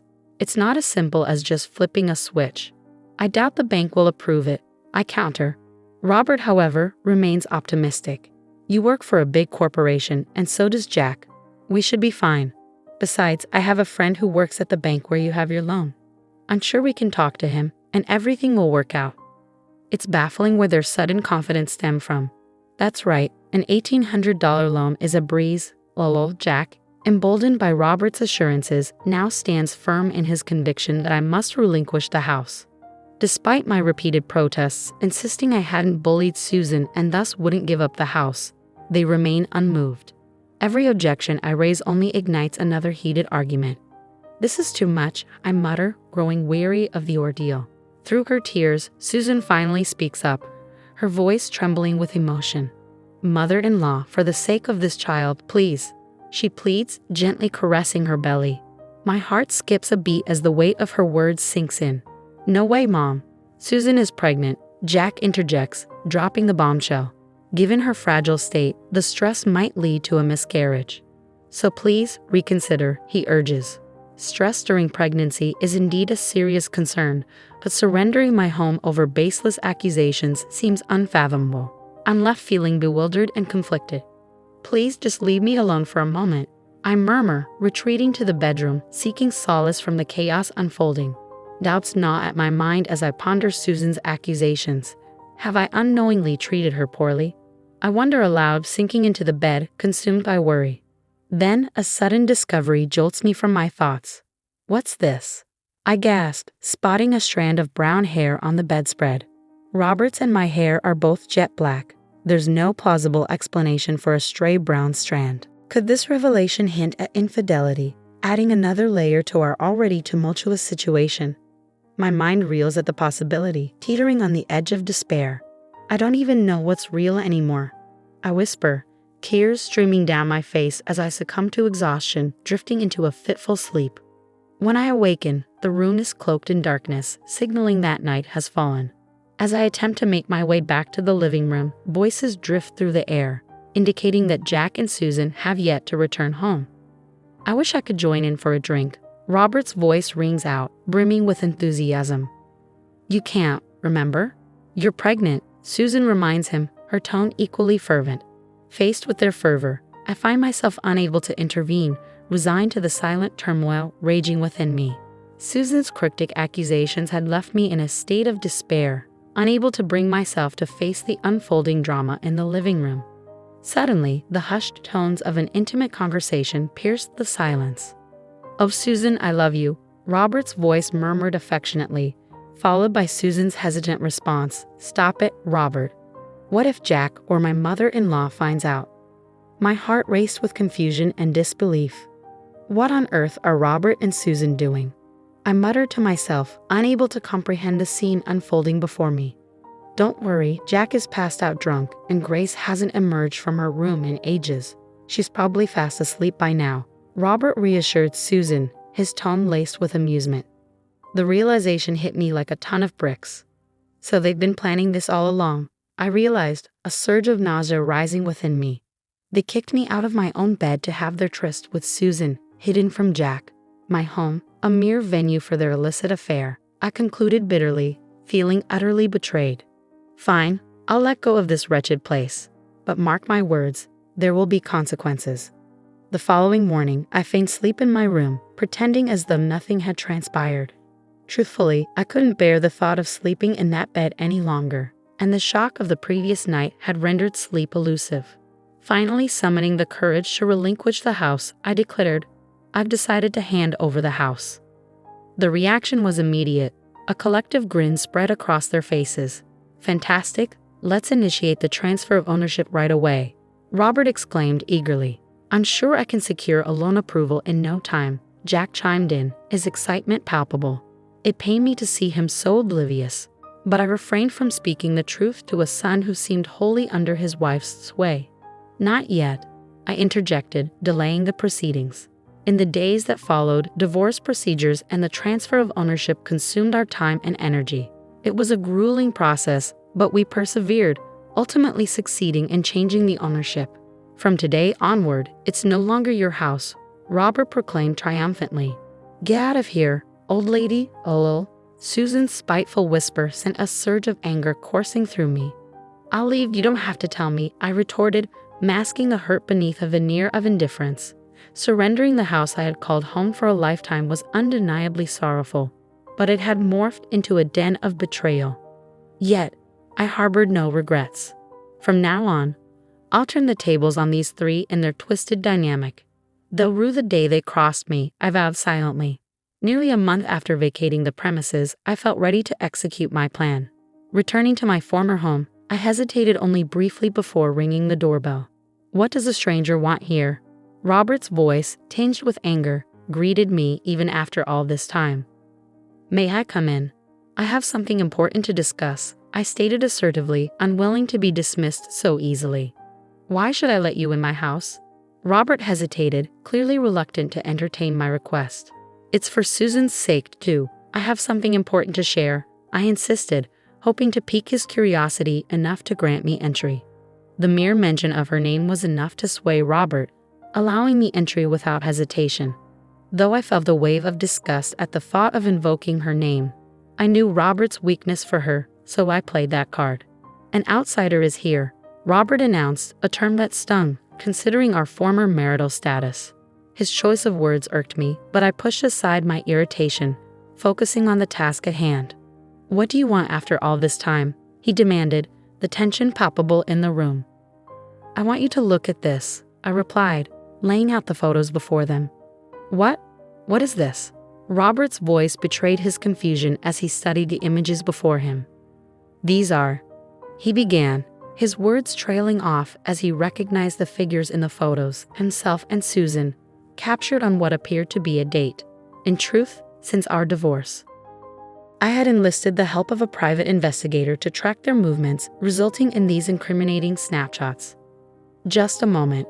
What are you trying to insinuate with these photos?" Robert's tone turned defensive, attempting to downplay the significance of the evidence before him. "We're simply a close father-in-law and daughter-in-law, nothing more, nothing less," he asserted, his words ringing hollow in the face of the damning evidence. "Yeah, why are you resorting to such underhanded tactics? What do you hope to achieve by presenting these nonsensical photos?" Susan chimed in, her tone laced with disdain. Despite their protests of innocence, I remained unconvinced. "Well, how about this?" I announced, retrieving my smartphone and playing a recorded conversation. "I really do love Susan. Hey, if you speak so loudly, Jack and mother-in-law will wake up." Robert's voice echoed through the room, followed by Susan's murmurs. "What? What's this?" Robert's voice trembled with disbelief as he listened to the recording. "Actually, the day I discovered your relationship, I had recorded your conversation," I explained calmly, though my heart raced with anger. "No, this is a misunderstanding," Robert protested desperately, his words falling on deaf ears. "What misunderstanding? This is clearly not acceptable," Jack interjected, his fury palpable. She kept her head down. I added, deciding to stoke the flames further.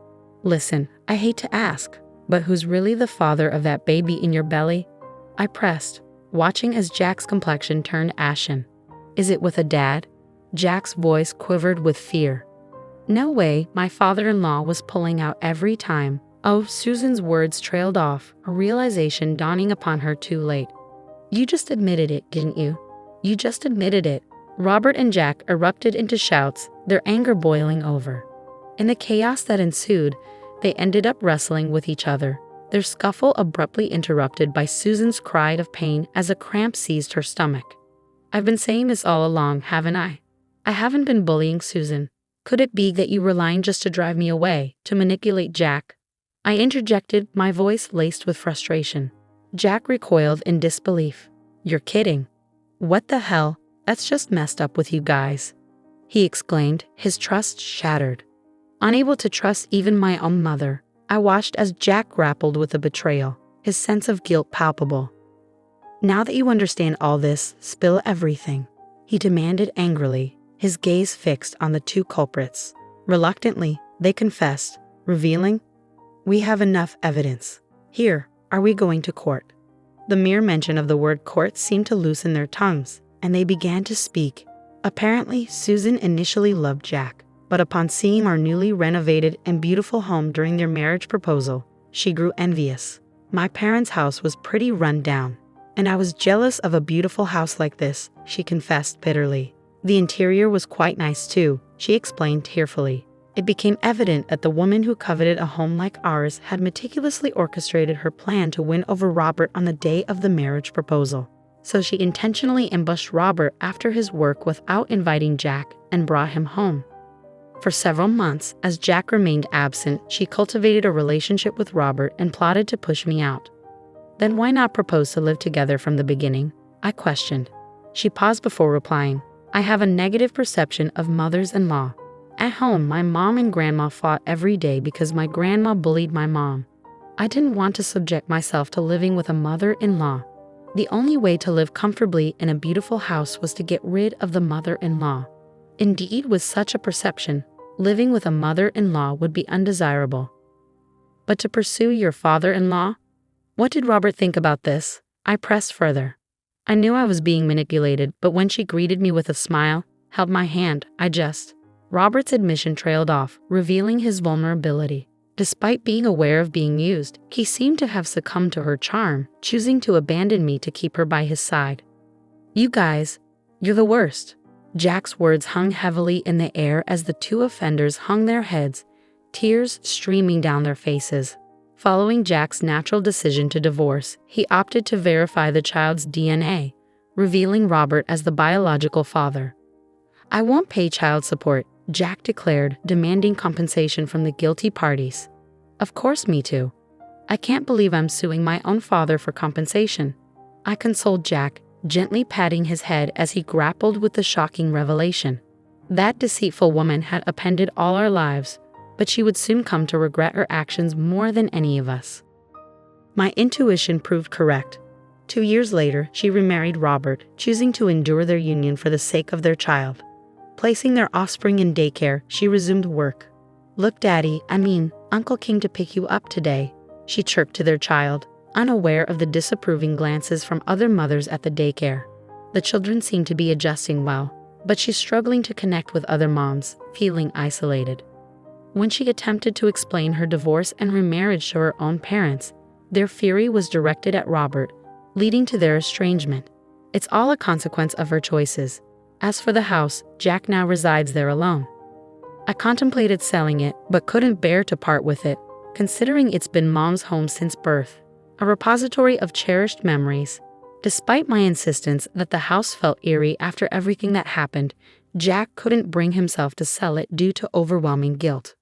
Perhaps influenced by my constant aversion to the house, Jack arranged for it to be professionally cleaned and cleared out of all remnants of Robert and Susan. Despite his efforts, Jack felt remorseful, acknowledging the pain he caused Mom. Even though it was because of that woman, I did something terrible to Mom. I know you probably won't forgive me, but please visit me or come to the house on a whim, and let me show you some devotion, he pleaded, offering me a ticket for a hot springs trip. Though I'm not ready to forgive him just yet, Jack's remorse has touched me. I'm considering taking steps to rebuild our parent-child relationship to what it once was. Meet Jody, a 29-year-old who's been working from home for 3 years. Before this setup, she held a consulting position at a major corporation, overseeing online operations. The decision to transition to remote work came unexpectedly when she found out she was pregnant. Opting for freelancing, she bid farewell to her corporate role, embracing the flexibility it offered. With her knack for marketing, she's been successfully managing various projects and directing online operations, bringing in a decent income. However, her husband, Huey, remains somewhat oblivious to the nature and value of her work, seeing it merely as a pastime. The shift to working remotely granted Jody the luxury of time, allowing her to experience a serene pregnancy and safely deliver their daughter, Caddy. Initially, Jody stayed with her parents for support during the first month after Caddy's birth. However, Huey's insistence on her return prompted her to shorten her stay to just a month. Since then, she's been navigating the delicate balance between work and childcare, managing adequately but not without its challenges. Unexpectedly, Olivia, her mother-in-law, proposed the idea of living together. Despite initial reservations about the potential complexities, Jody agreed on the condition of building a duplex to maintain some level of autonomy. The construction proceeded smoothly, and soon they moved into the new home, sharing common spaces. While initially pleased with the arrangement, Jody's contentment soon turned to frustration as Olivia began to impose various household tasks on her, often disrupting her work. Olivia's demands grew incessant, leaving Jody little room to focus on her professional responsibilities. Even when Jody voiced her concerns to Q, she found little support, with him dismissing her grievances and insisting she comply with his mother's requests. This lack of understanding and support from her husband only added to Jody's stress, pushing her mental and physical well-being to its limits. "I'm working hard and you're just playing. That's pathetic." With every complaint I voiced, Huey's attacks escalated, dismissing my efforts as nothing more than play. Even when I insisted that I was seriously working, he refused to believe me. Cody, my father-in-law, seemed to echo Huey and Olivia's sentiments, viewing working from home as little more than a hobby. Their lack of trust in my work left me questioning my own worth, fearing abandonment due to my perceived inadequacy. Then one day, when Hugh was off work and everyone was home, I had Caddy lying next to me as I worked. Huey barged into the room with a loud noise, demanding I come to my parents-in-law's room immediately. Ignoring Caddy's cries and leaving her behind, he must have known she was there. Was the loud noise really necessary? Doubting the sensibility of Hugh and my parents-in-law, who interrupted my work, I picked up the crying Caddy and went downstairs. Entering the living room, I found the parents-in-law and Huey chatting happily. Perhaps I had reached my limit of irritation. Anger started to bubble up inside me.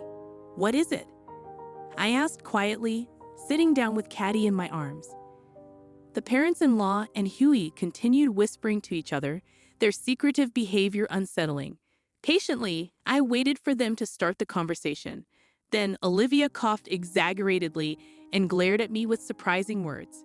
"You leave this house," she said abruptly. I was confused by Olivia's statement. Did she mean for me to temporarily return to my parents' house? "What do you mean?" I asked, trying to remain calm. Olivia snorted and crossed her arms arrogantly. Even as I looked to Hugh for an explanation, he only smiled continuously. Was he mad, or was it me who was losing it? Why, I wondered. I needed to understand the reason calmly, so I first turned to Olivia and asked her why she said that. Olivia's eyes lit up as if she was glad I asked, and with a smile similar to Hughie's, she began to rant about how inadequate I was. "Every day you neglect housework, let Caddy cry incessantly, and just play with your computer and mobile phone. I don't know if you're relying on Huey's salary, but you never listen to advice, just like a parasite," Olivia continued, laughing heartily as if she found it amusing. I apologized for the housework, but I'm doing the basics. I also take good care of Caddy. She's quite a quiet child. I countered Olivia's accusations as much as possible. I can't just let go of my computer and mobile phone. I'm working. Isn't that understandable? Then Huey glared at me. Are you cheating or what? He accused, and I stared back at him, bewildered by his baseless accusation. Yes, Jody is cheating. Olivia joined Huey, pointing at me with a look of disgust. I was appalled at their audacity. I'm not cheating. I can show you my mobile phone right now, I said, taking out my phone to prove my innocence. But Huey just scoffed at it. Anyone can deceive with that. Can't trust you, he said dismissively. Realizing arguing was pointless, I put away my phone for now. We don't need someone like you. Parasites should move out immediately. Olivia continued to berate me. Move out quickly, she continued. I started to feel like maybe leaving with my daughter was the only option. However, there was one reason I couldn't decide to leave just yet: the duplex house. I was the one who paid for it, went to the construction company repeatedly, and was particular about the interior and exterior. Therefore, I couldn't just easily say, yes, sure, and leave this place. Moreover, the mortgage is still in my name, and I doubt Huey's salary alone could cover our living expenses. If I leave, my income goes too. Are you sure he can manage? I gave them one last chance to reconsider, but Huey scoffed. What income of yours? Don't make me laugh. We've been living off my salary alone until now. His ignorance made me feel almost sorry for him. I sighed deeply and turned to Olivia. Hugh is quite a handful, even more than a 6-month-old daughter. Will you be taking care of him? Huey is high maintenance. He needs his towel, underwear, and pajamas ready after his bath, his shoes polished daily, his shirts ironed, suits deodorized, and wrinkle-free. If his morning coffee strength is slightly off, he loses his temper like a madman. I doubted Olivia could handle such a needy Huey. I asked, offering Olivia a chance. I can do a better job than you. Who's just been playing around, she scoffed. Besides, if you leave, Huey already has someone else in mind. Olivia, looking pleased, said something that she shouldn't have to hear. What do you mean? I didn't miss a beat and turned my gaze to Hugh and Olivia.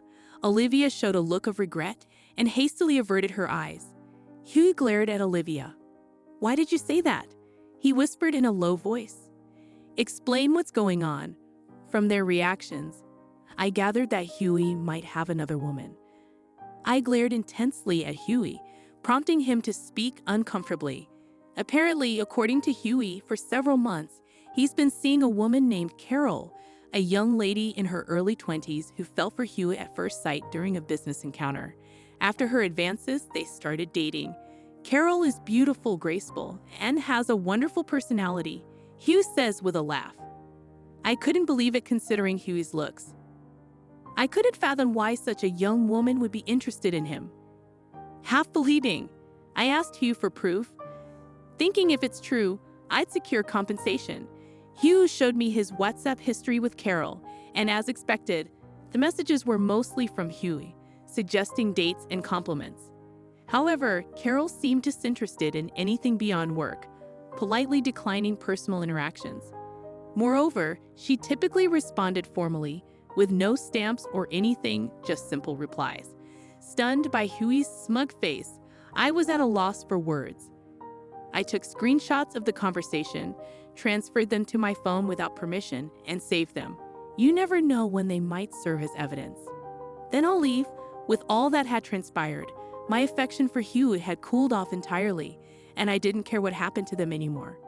I'll take Caddy with me, I declared as Huey and the parents-in-law seemed pleased with my decision to leave. Huey's face turned serious, and his raised hands fell. What are you talking about? You can't raise Caddy without any income. That's right, leave Caddy here. Don't be silly, Hugh, and the parents-in-law didn't understand why I needed to take her with me. As far as I'm concerned, I don't understand why I should leave my daughter in such a place. I've told you I have an income, and why would I leave her with people who can't even take proper care of her? When Caddy grows up, she'll work hard, and I'll relax. Hugh interrupted with his nonsensical talk as I was explaining why I wouldn't leave Caddy. My anger was building. He kept spouting selfish things, not realizing he's digging his own grave.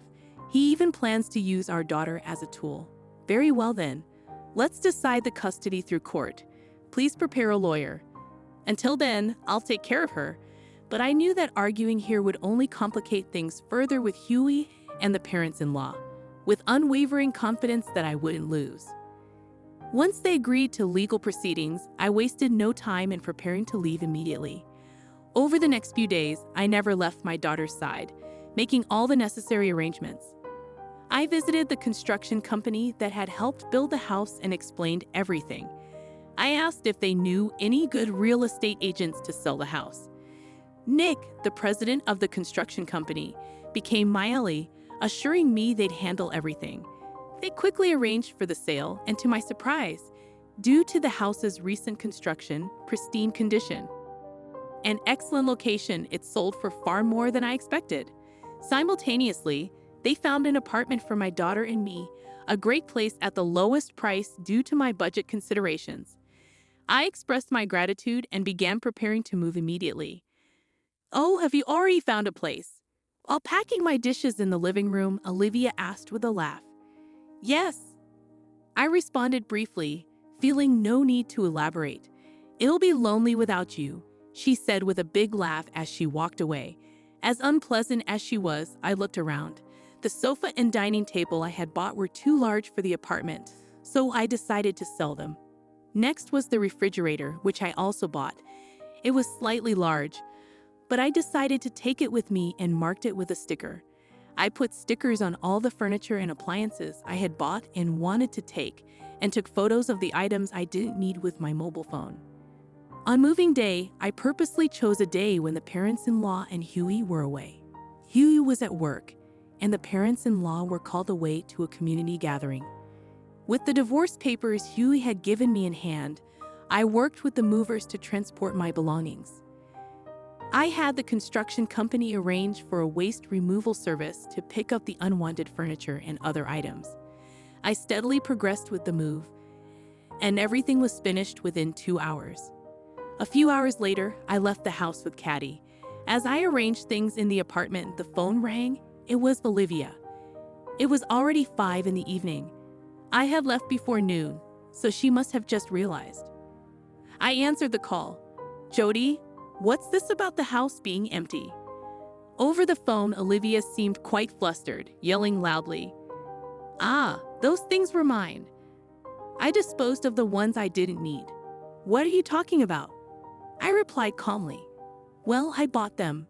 I have receipts and other proofs of purchase, so there's no point in complaining," I said with a laugh, leaving Olivia seemingly at a loss for words, raised in nonsensical uproar.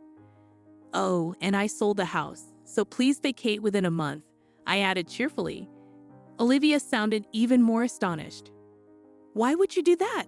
Since I built the house, it's in my name and I've been paying the mortgage, so I decided to do as I pleased.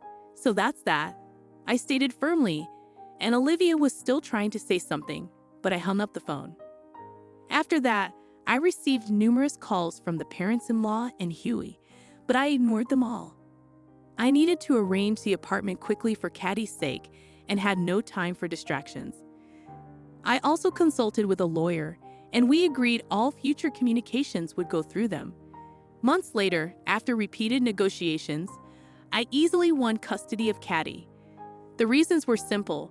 I had ample financial resources. I had been the one caring for Caddy all along, and working from home allowed me to spend more time with her. Huey, who had assumed he would naturally win custody, was shocked and bitterly spat. "I don't need such a girl anyway," before storming off. Relieved that I could finally live peacefully with my daughter, I felt a sense of calm settle over me. After I left, the parents-in-law and Huey hadn't left yet. What should I do? I received a call from the president of the construction company. I simply replied, "Please evict them," and the president, knowing the situation and seemingly amused, laughed heartily and said, "Leave it to me," before hanging up. I don't know exactly how the formidable-looking president persuaded Hugh and the parents-in-law to leave, but I can't imagine.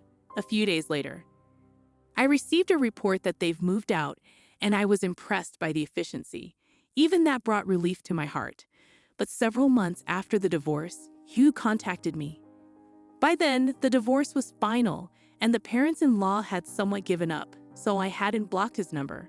But I immediately regretted not changing my mobile phone number or maintaining the block. "Ah, long time.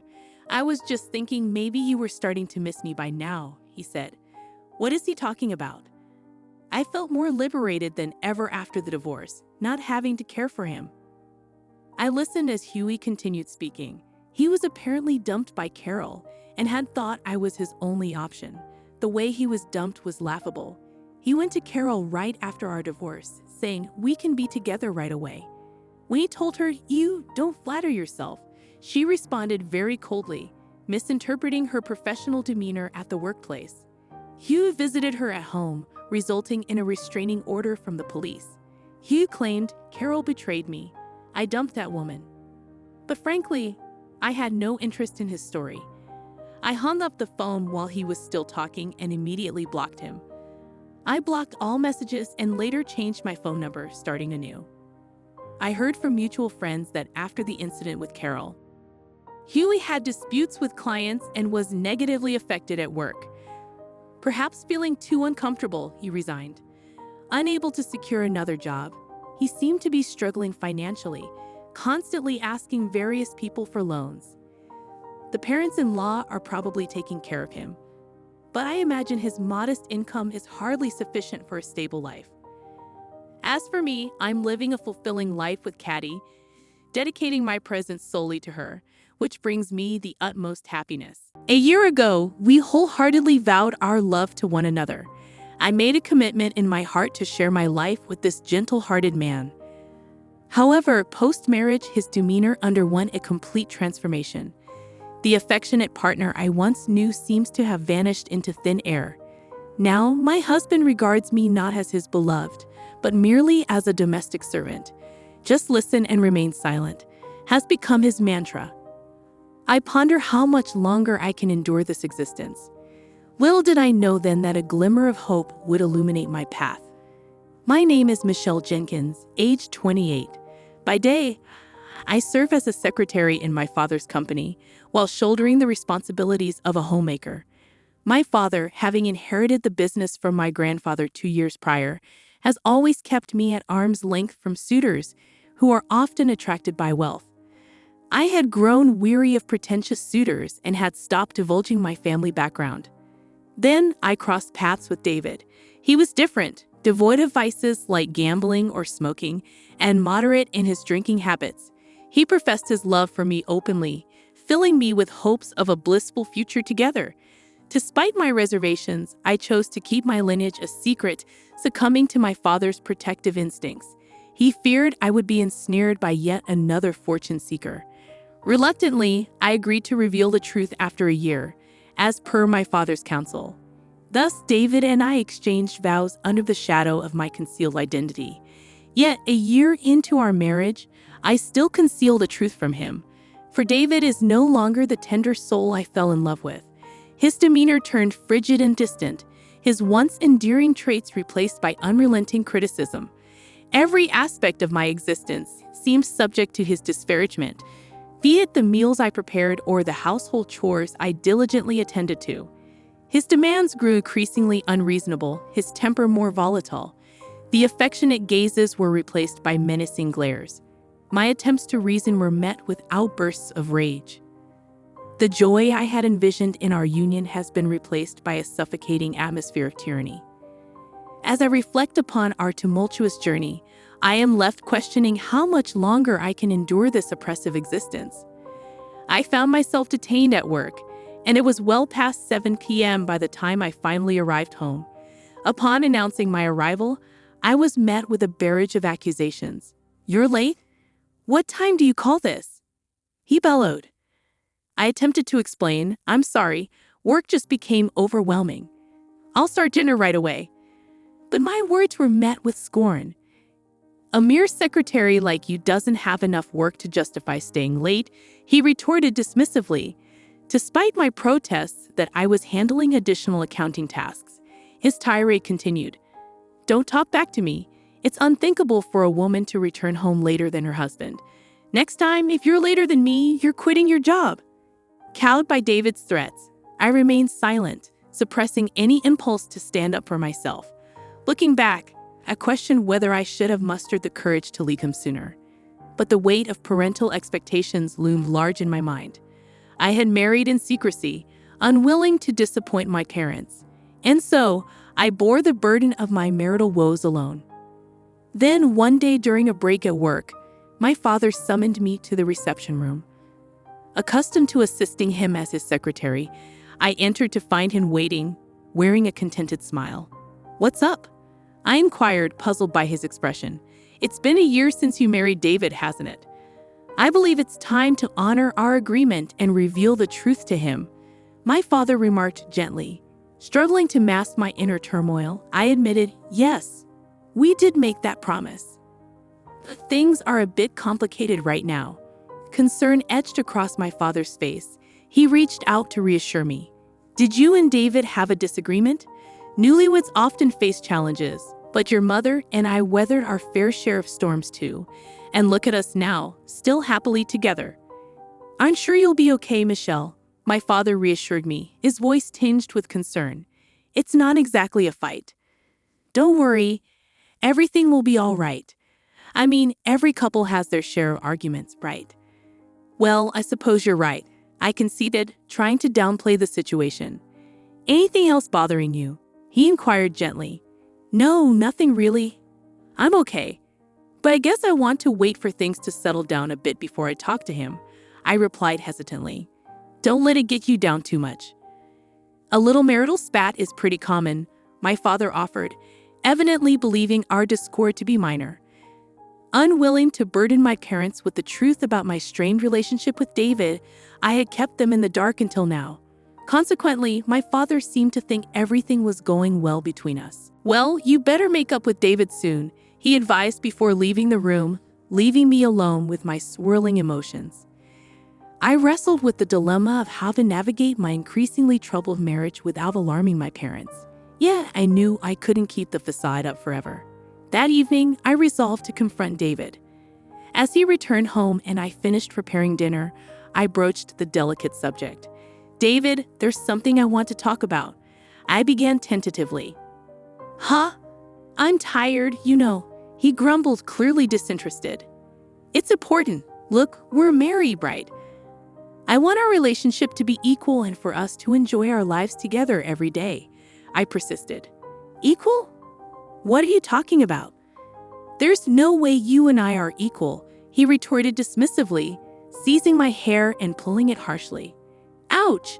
I cried out, tears welling up in my eyes as he continued to grip my hair tightly. His words pierced through me like daggers as he continued, "Listen well. I'm the one who did you the favor of marrying you. Be grateful that I deemed to marry a plain and useless woman like you." "But didn't you say you loved me?" I choked out, my voice trembling with hurt. "Don't make me laugh," he sneered, his contempt palpable. "I just pretended to like you because you seemed obedient and would be a handy housekeeper," he spat out coldly, his words laced with disdain. "That's not true. You just need to be quiet and listen to me, housekeeper," he declared, his grip tightening on my hair as he dragged me closer to his space. From that moment on, any hope of equality between us evaporated. I resigned myself to the grim reality, unwilling to burden my parents and unable to pursue a divorce. As days passed, my appetite waned, and I found solace only in the company of my roommate. Then, one morning, amidst the dreary routine, I awoke feeling utterly drained. My head throbbed, and a chill permeated my body. Taking my temperature, I discovered it had soared to a staggering 104 degrees Fahrenheit. Summoning what little strength remained, I called out to my husband, "David, I'm sorry, but I don't think I can make breakfast today." "What? Why not?" he snapped, his irritation palpable. "I got a fever of 104. I'm in so much pain. Can I just stay in bed for the day?" I pleaded. At this, he emitted a long-suffering sigh before unleashing his wrath, slacking off chores because of a stupid fever. "Get to work, you good-for-nothing." But please forgive me, I'm really sick, I implored, my voice trembling with weakness. Shut up, stop making excuses. You're just a housemaid. Don't you dare defy your master, he bellowed, his words stinging with contempt. Please, just for today, I'm begging you, I pleaded once more, but he merely clicked his tongue in disdain, slammed the door shut, and stormed out of the room. Left alone, my hands shook, and my body trembled uncontrollably, a prisoner to both sickness and despair. I came to a stark realization of just how close to the brink I was being pushed. If I continued down this path, I feared I would truly break down. The relentless pressure of living like this threatened to consume both my body and soul. I knew I needed to take action, but the question remained, what could I possibly do? My fever-addled mind struggled to conjure a solution amidst the haze of exhaustion. Perhaps it was the culmination of prolonged stress, but before I could formulate a plan, I succumbed to sleep once more. Several hours later, I was abruptly jolted awake by the thunderous sound of my husband's voice. Hey, didn't I tell you to wake up, you dumb woman, he roared. David? I stammered, glancing outside to find darkness had descended.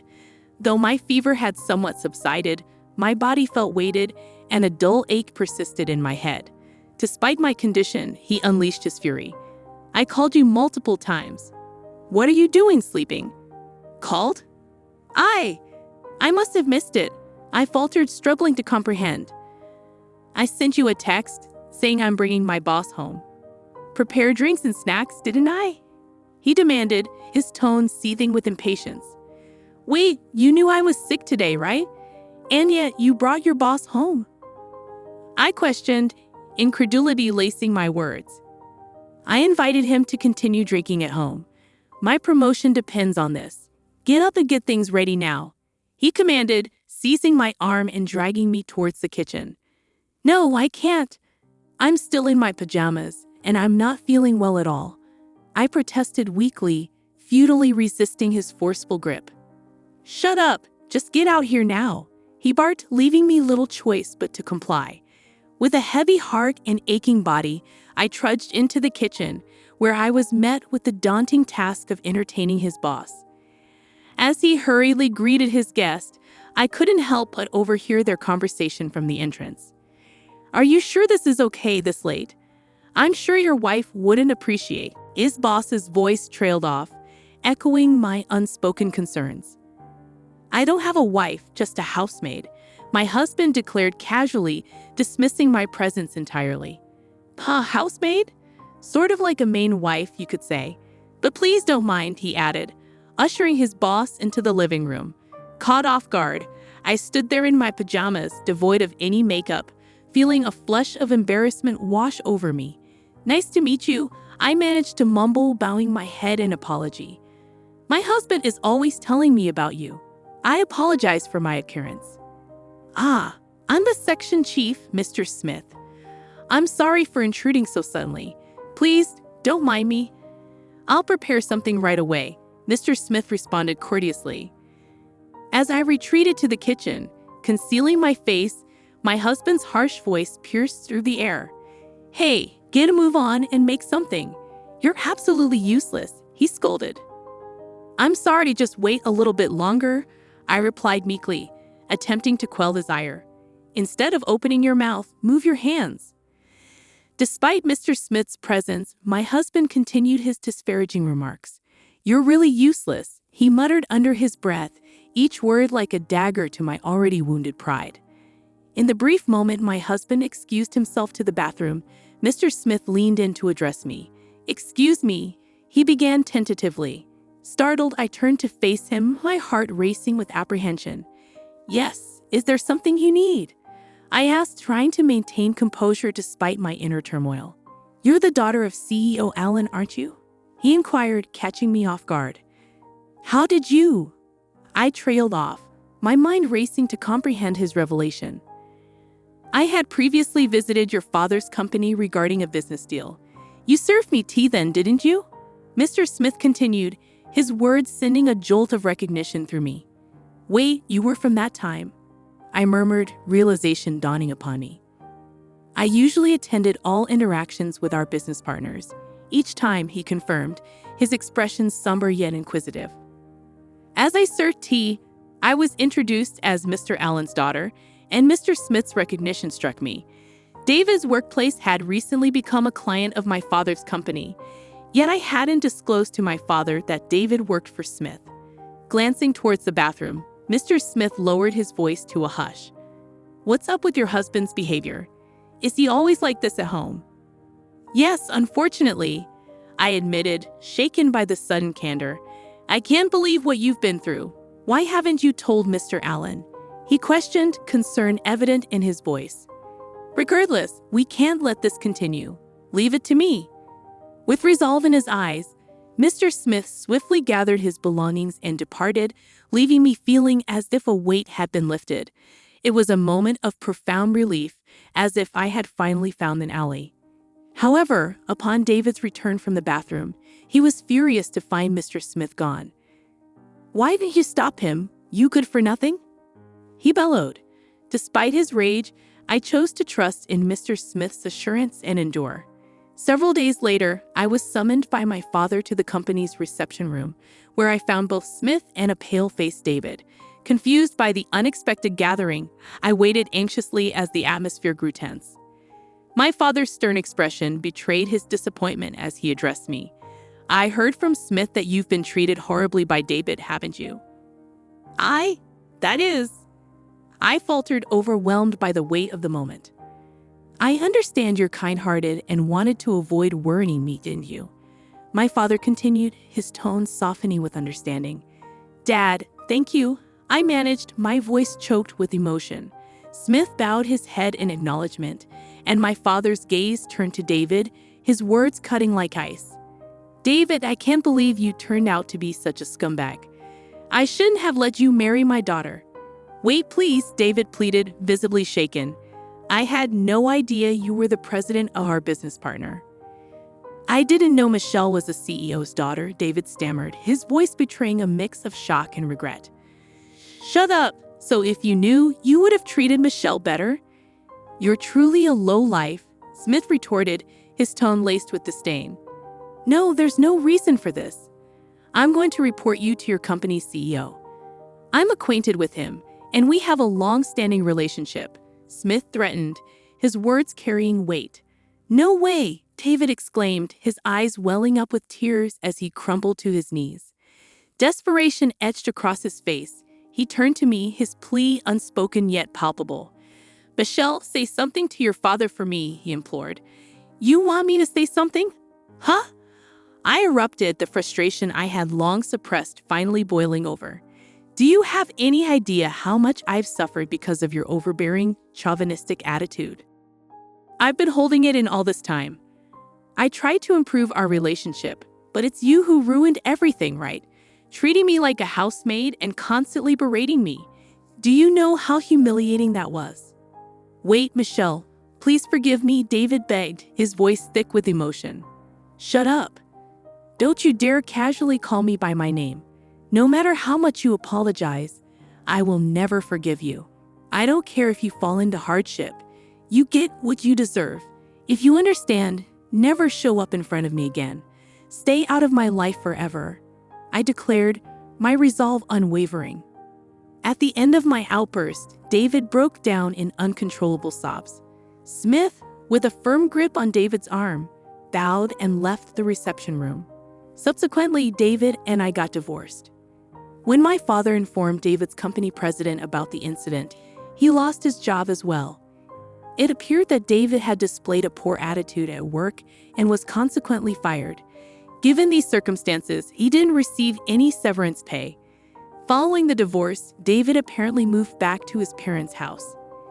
However, his in-laws were already aware of the incident. I heard his father gave him a stern scolding and kicked him out of the house.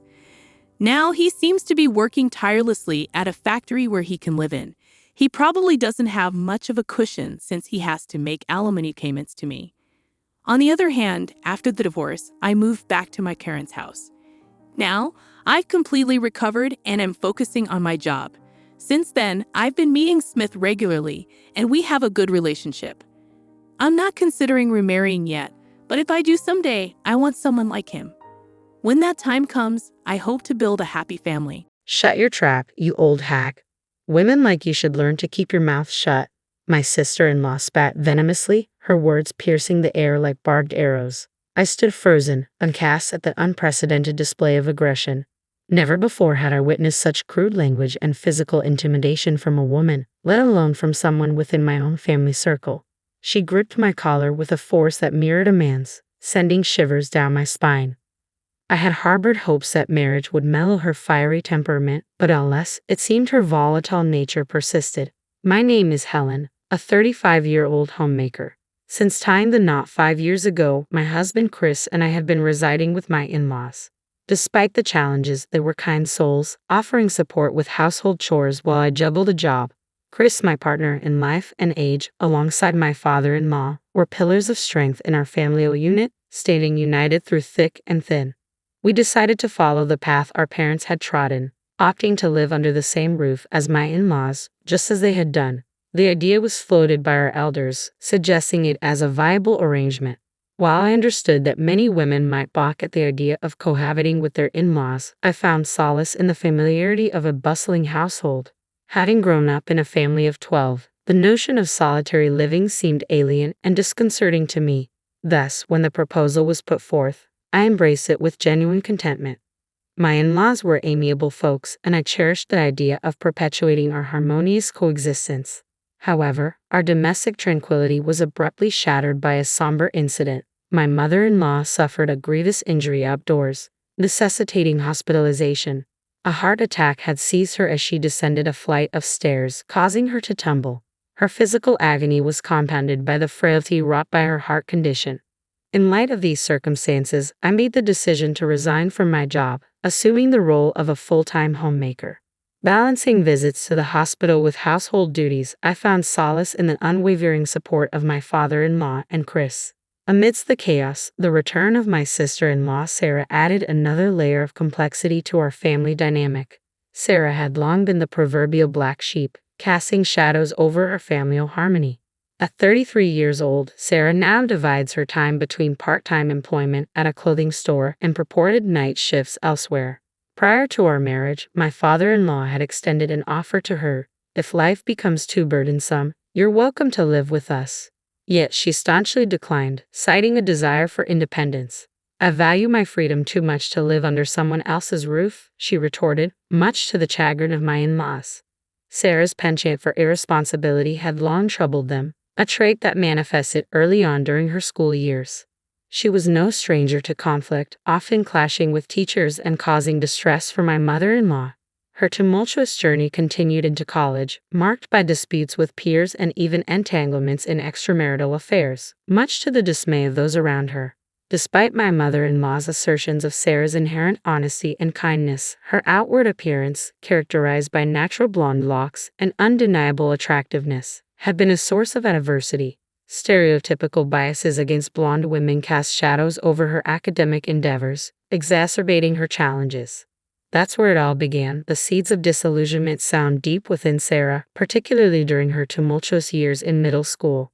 The atmosphere was oppressive. Despite her innocence, her teachers cast judgmental gazes upon her, fostering a sense of unwarranted scrutiny. Feeling unjustly targeted, Sarah's demeanor and academic performance gradually deteriorated. I empathized with her plight, having experienced similar rigidity during my own schooling. A close friend with natural blonde hair had faced similar challenges, prompting me to advocate vehemently against such prejudiced treatment. Over time, my defiance softened the resolve of even the most obstinate educators. Recognizing Sarah's wounded spirit, I had hoped our family home would offer respite from the world's harsh judgments. Knowing her concerns for her ailing mother, I extended an invitation for her to accompany me to the hospital.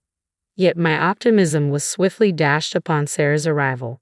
Without a word of greeting, she appraised me with a disdainful glance, remarking, "Ah, you must be the housekeeper. I could use some tea." Instantly my father-in-law's ire was kindled, his voice rising in indignation. Sarah's apology to me, Helen, rang hollow against her subsequent disparaging remarks. "She's Chris's wife, not the hired help. Understood. And she's perfectly lovely in her own right," my father-in-law retorted, his disappointment palpable. The venom in Sarah's words, casting aspersions on my appearance and Chris's judgment, served as a stark reminder of the deep-seated animosity festering within her. Despite the rising tide of anger within me, I made a conscious choice to respond with maturity, offering Sarah a warm smile. "Hello, Sarah. It's Helen, Chris's wife. Remember meeting at our wedding?" "Ah, yes, weddings are magical, aren't they? They have a way of making even someone like you look somewhat presentable." My father-in-law's caustic remark reverberated across the room. "Sarah, that's enough." Chris's voice, tinged with surprise, cut through the tension as he descended from the second floor. It was evident he too had endured his fair share of clashes with Sarah in the past. Before Chris and I tied the knot, he had lent her money, a debt she not only failed to repay but also arrogantly dismissed his concerns with the assertion, "Listen to your sister because you're my brother." Since then, they had been locked in a silent battle of wills, exchanging glares whenever in proximity. Undeterred by the palpable discord, Sarah persisted in her disrespectful demeanor. Without so much as a word of inquiry about her mother's well-being, she proceeded to bark orders at me. "Hey, you there, make some tea pronto. And fetch some snacks while you're at it. When I'm ready to emerge, everything better be laid out. Understood?" The icy stare of disapproval from Chris was all the response she garnered. "Helen isn't a housekeeper. If you persist with such disrespect, you'll be asked to leave." My father-in-law's voice resonated with authority. "Aren't you supposed to be concerned about Mom? She's in the hospital, isn't she? Shouldn't you trust the doctors to care for her? How can you truly grasp the extent of her suffering, the severity of her illness, or the nature of her injury if you refuse to even visit her? Mom has always worried about you, Sarah. Wouldn't it be a comfort for her to see your face, filled with life and warmth?" With a resigned sigh, Sarah retorted, "I have no interest in the woman who gave birth to me, especially not because she's blonde." My father-in-law rose abruptly, his voice thundering, "Your mother is not to blame. Do you have any idea how many times she has cleaned up after you, how much love she has poured into you? Have you ever considered my feelings? No one understands the pain of being whispered about, of being judged from a young age. I shouldn't have even bothered coming. I came here to discuss engagement, and now I'm thoroughly irritated." Sarah's demeanor froze, as if she were trapped in a perpetual state of rebellion. As Sarah made her way toward the front door, intent on departure, I hurried after her. "Congratulations on your engagement, Sarah," I called out, hoping to bridge the growing chasm between us. Ignoring my attempt at civility, she pressed on, eager to escape the confrontation. Yet I refused to let her slip away without one final plea. "Are you truly not going to visit your mother?" I implored, hoping to stir some semblance of family responsibility within her. To my surprise, Sarah halted in her tracks, her expression a mix of annoyance and disdain. "You're so irritating. I came here to discuss my engagement to a wealthy man," she retorted sharply. Understanding dawned upon me, and I offered a heartfelt apology. "I see. I'm sorry for intruding. It's wonderful that you found someone special. But remember, a person's worth isn't determined by their occupation. Whether they save lives, provide livelihoods, or nurture families, every job holds value in our society.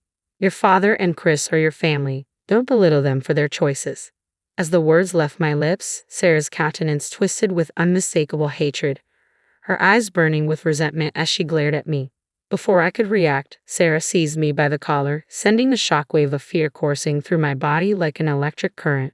"Shut your trap, you old bag. Housekeepers like you should learn to keep quiet." Her words pierced through me, leaving me trembling with terror. My heart constricted painfully in my chest, rendering me speechless with fear. I struggled to vocalize my distress, but my voice failed me, drowned out by the overwhelming sense of dread.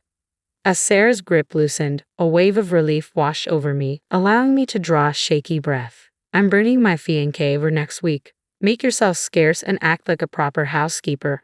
Understood?" Sarah's parting words were delivered with venom, punctuated by the resounding slam of the door. I clung to the hope that her aggression would subside once she was married. It was a comforting thought, albeit tinged with uncertainty. 3 days later, a momentous event unfolded.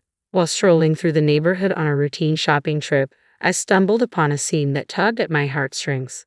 In the park, a young girl, on the cusp of starting elementary school, sat hunched over, her tear-streaked face buried in her hands. "What's the matter, sweetie?" I inquired gently, concern etched into my voice. I I lost my mom, she whimpered in response, her distress palpable. Drawing upon my own childhood antics, I recalled the countless times I had inadvertently wandered away from my parents' watchful gaze, only to be swiftly reunited with the help of my vigilant siblings. Where were you when you got separated?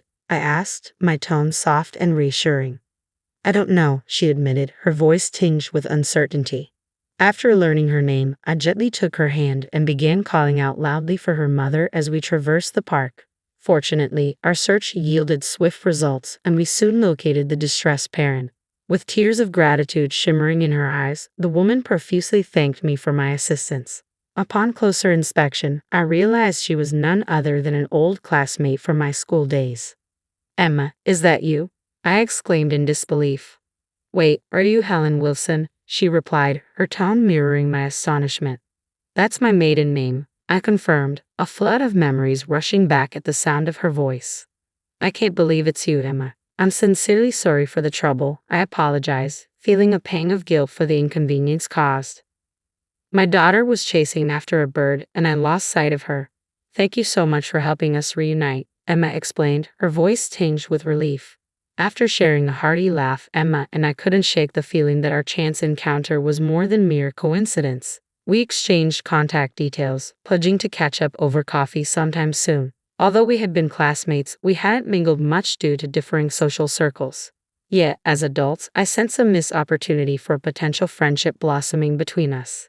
The following day, I met Emma at a quaint cafe. Like me, she was a devoted housewife, her daughter currently navigating the realms of kindergarten. As we delved into conversations about our shared past and recent happenings, the hours slipped away effortlessly. However, when the topic of marriage arose, a flicker of concern crossed my features. My older brother is finally tying the knot, but I can't help feeling apprehensive. The woman he's marrying had quite a reputation as a troublemaker in our neighborhood, I confessed, a hint of worry lacing my words. Perhaps she's turned over a new leaf. If your brother sees something in her worth marrying, let's hope for the best, Emma offered reassuringly. Then, with a mischievous twinkle in her eye, she dropped a bombshell. By the way, did you know that my brother had a crush on you, Helen? I was taken aback, my mind reeling with surprise. What? But we weren't even in the same grade, were we? I exclaimed, my mind racing to reconcile Emma's revelation. You were quite the catch, Helen. You had everyone swooning over you. Did you know that even the guy I had a crush on wasn't you? Emma disclosed his name, triggering a faint memory of his face, though I had never realized his feelings for me. I admit I may have felt a twinge of envy toward you back then, but it's all water under the bridge now. I'm glad I finally spilled the beans, she chuckled, a sense of relief evident in her demeanor. Well, this certainly complicates things. I always assumed the popular Helen would end up with the mature Chris. I mused, Emma's words prompting a trip down memory lane. Chris and I were indeed classmates, but like with Emma, we never really crossed paths. He was little more than a familiar face to me. However, at our reunion a decade ago, Chris confessed, I've had a crush on you since we were kids. That's when I realized I wanted no one else but Chris. And here we are, happily married, I concluded with a smile, grateful for the twists and turns that led us to where we are today. Soon, it was time for Emma to collect her daughter, signaling the end of our tea time together. Later, during my visit to the hospital to see my mother-in-law, the topic of Sarah naturally arose. Concern etched across her face, my mother-in-law insisted I must be discharged immediately, attempting to mobilize despite her frail condition. Since Chris is away on a business trip today, my father-in-law and I will take charge. We'll ensure Sarah's partner undergoes thorough scrutiny in place of my mother-in-law, I assured her firmly, prompting a chuckle from her. Witnessing her resilience, I resolved to tackle the impending marriage introduction with renewed determination. Come Saturday, Sarah arrived with her fiancé in tow. As memories of last week's altercation with Sarah flashed through my mind, a tremor of apprehension coursed through me. Nevertheless, I summoned my resolve and greeted them with a forced smile. Sarah's fiancé, a burly figure with a commanding presence, seemed taken aback upon seeing me, though the reason eluded me. Inviting them inside, my father-in-law and I exchanged pleasantries with Sarah's fiancé in the living room. However, as I busied myself boiling water, the exchange between my father-in-law, Sarah, and her fiancé unfolded in the living room. Regrettably, I missed catching his name amidst my tasks. Upon my return with the tea, I resolved to properly greet him. However, as I set the cups on the table, Sarah's taunting smirk caught me off guard. Isn't it amusing to have this woman as our housemate? She's essentially working for us, free of charge. Quite the joke, don't you think? Sarah's words sliced through the air, stinging with disdain. To hear such disparagement during our marriage introduction was beyond comprehension. Sarah's audacity left me speechless, though my indignation simmered beneath the surface. Thankfully, my father-in-law wasted no time in reprimanding Sarah. "Sarah, that's enough," he admonished sternly. Attempting to diffuse the tension, Mike interjected with a gentle tone. "I apologize. Sarah, why do you refer to her as a housemaid?" Despite his outward calm, Mike's disapproval was palpable as he fixed Sarah with a stern gaze. Unfazed, Sarah continued her tirade. "Well, that's precisely what she is, isn't it?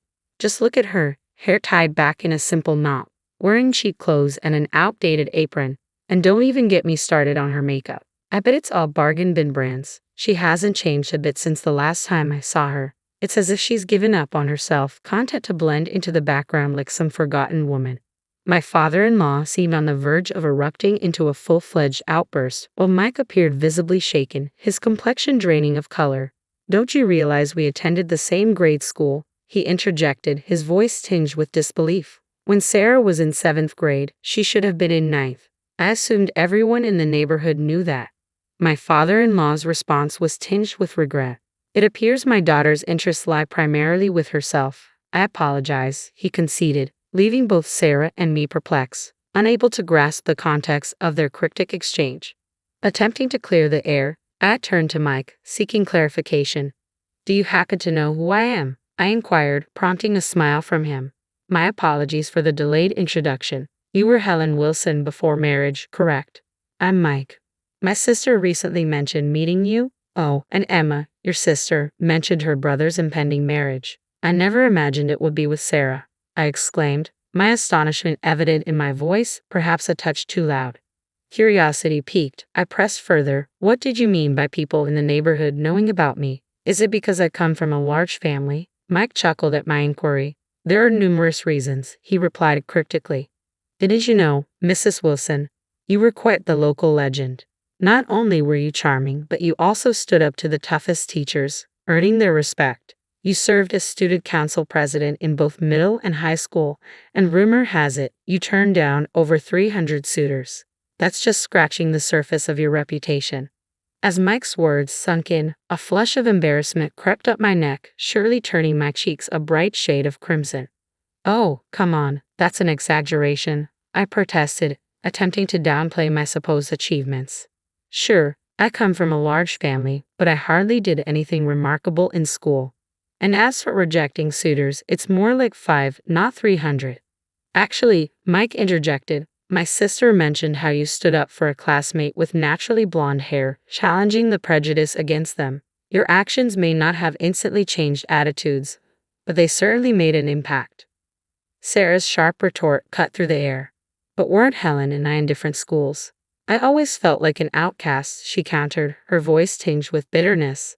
My father-in-law intervened, gently guiding the conversation back on track. "Sarah, Helen attended the same school as you," he clarified. "Despite the gradual shift in attitudes towards blonde-haired students, your decision to dye your hair various colors only exacerbated tensions with the teachers." His words hung in the air, a sobering reminder of the choices that had shaped our respective paths. Sarah's expression morphed from shock to a disturbing grin as she processed the implications of her actions. "So, if I hadn't dyed my hair, blonde would have been acceptable," she mused aloud, a hint of incredulity in her voice. However, her demeanor quickly darkened as she redirected her attention to me, her tone dripping with condescension. "Helen, despite your vibrant school days, look at you now, a mere housewife, devoid of any sense of style," Sarah taunted, her words laced with disdain. "Taking care of your mother-in-law and managing household chores must be quite the burden. You may have had your glory days, but now, there's nothing to boast about. This is what happens when you settle for an office worker like my brother. It's quite pitiful, really. Whereas, look at me, I'm the real winner," she crowed, punctuating her diatribe with a mocking laugh. Before my father-in-law could interject, I spoke up, determined to assert myself. "That's merely your perspective, isn't it? I countered calmly. I find immense joy and fulfillment in my current life. I'm surrounded by a loving husband and supportive in-laws. Yes, caring for my mother-in-law while she's in the hospital can be challenging, but it's a responsibility I gladly shoulder. I am committed to ensuring her well-being, even beyond my own share. Ultimately, her health and happiness are what truly matter. Sarah's demeanor softened as she averted her gaze. Truth be told, fashion doesn't interest me, she admitted quietly. Sure, dressing up might please my husband, but beyond that, it serves little purpose. As long as we have enough to get by, I'm content. Back when I lived with my parents, we were barely scraping by. I still remember the cramped quarters shared among the 12 of us. Compared to those days, our current situation feels like paradise. Mike stood a little taller, addressing my father-in-law with sincerity. Sir, I must apologize. Originally, I came here to seek your daughter's hand in marriage.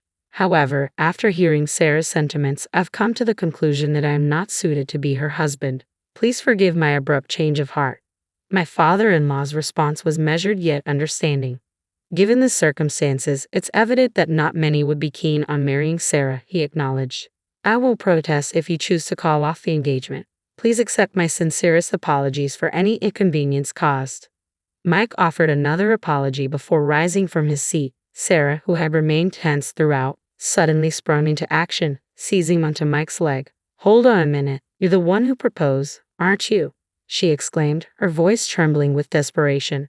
How can you speak of calling off our marriage so casually? I won't tolerate living with someone who demeans my brother's wife and ridicules her in our own home. My family consists of my brother, his wife, and my sister, and I refuse to let them be hurt by your behavior. Rest assured, I'll treat your family with kindness. That's a given. In response, Mike's tone hardened. So, you tailor your behavior based on others' status? You look down on those you consider beneath you and fawn over those you perceive as superior, he accused, his disappointment palpable. I regret not seeing this side of you sooner, but now that I know, I can't continue to love you. Please release my leg if you understand, he implored gently. With those words, Sarah relinquished her grip, sinking to her knees as tears streamed down her face, overcome with emotion. My father-in-law and I left Sarah to her emotions and escorted Mike out.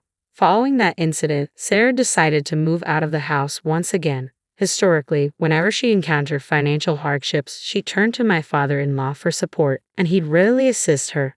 However, given her recent disrespect towards my mother-in-law and her treatment of me as a mere maid, he made the difficult decision. My father-in-law made a firm decision not to extend any financial assistance to Sarah, regardless of her pleas. It appears Sarah now works in a clothing store, seemingly having outgrown her previous ventures into night work. However, her job doesn't seem to provide the means for her desired designer purchases, leaving her in a tough spot. Her blatant pursuit of money has left her with few allies willing to lend a hand. After being deserted by Mike and met with cold indifference from my father-in-law, Sarah sought solace from my mother-in-law. It's disheartening to witness how she resorted to tears and manipulation, attempting to elicit sympathy and financial aid from the ailing woman. Despite her own health concerns, my mother-in-law was moved by Sarah's display, but she ultimately made the difficult choice to sever ties with her. Since then, Sarah has vanished from our lives. Following my mother-in-law's discharge from the hospital, I became her constant companion, offering support as she adjusted to using a walking stick. Determined to make her daily life more manageable, I began seeking out ways to streamline household chores, ensuring her comfort and well-being. As my efforts to assist my mother-in-law gained recognition from my in-laws and Chris, expressions of gratitude flew freely. I should be the one thanking all of you. Your support has been invaluable to me, I humbly responded, met with warm smiles from all around. Their appreciation brought me immense joy, fueling my sense of fulfillment. Maintaining regular contact with Emma, our occasional coffee outings provided moments of respite amidst the daily routines. However, the most significant news came when I discovered I was pregnant. The excitement and joy reverberated throughout the family, with my parents and siblings joining in the celebrations. I'm truly grateful for the outpouring of love and support from everyone. While I know the journey of childbirth and raising a child will present challenges, I am eager to embrace each moment with gratitude and cherish every precious memory, I reflected, filled with anticipation for the journey ahead.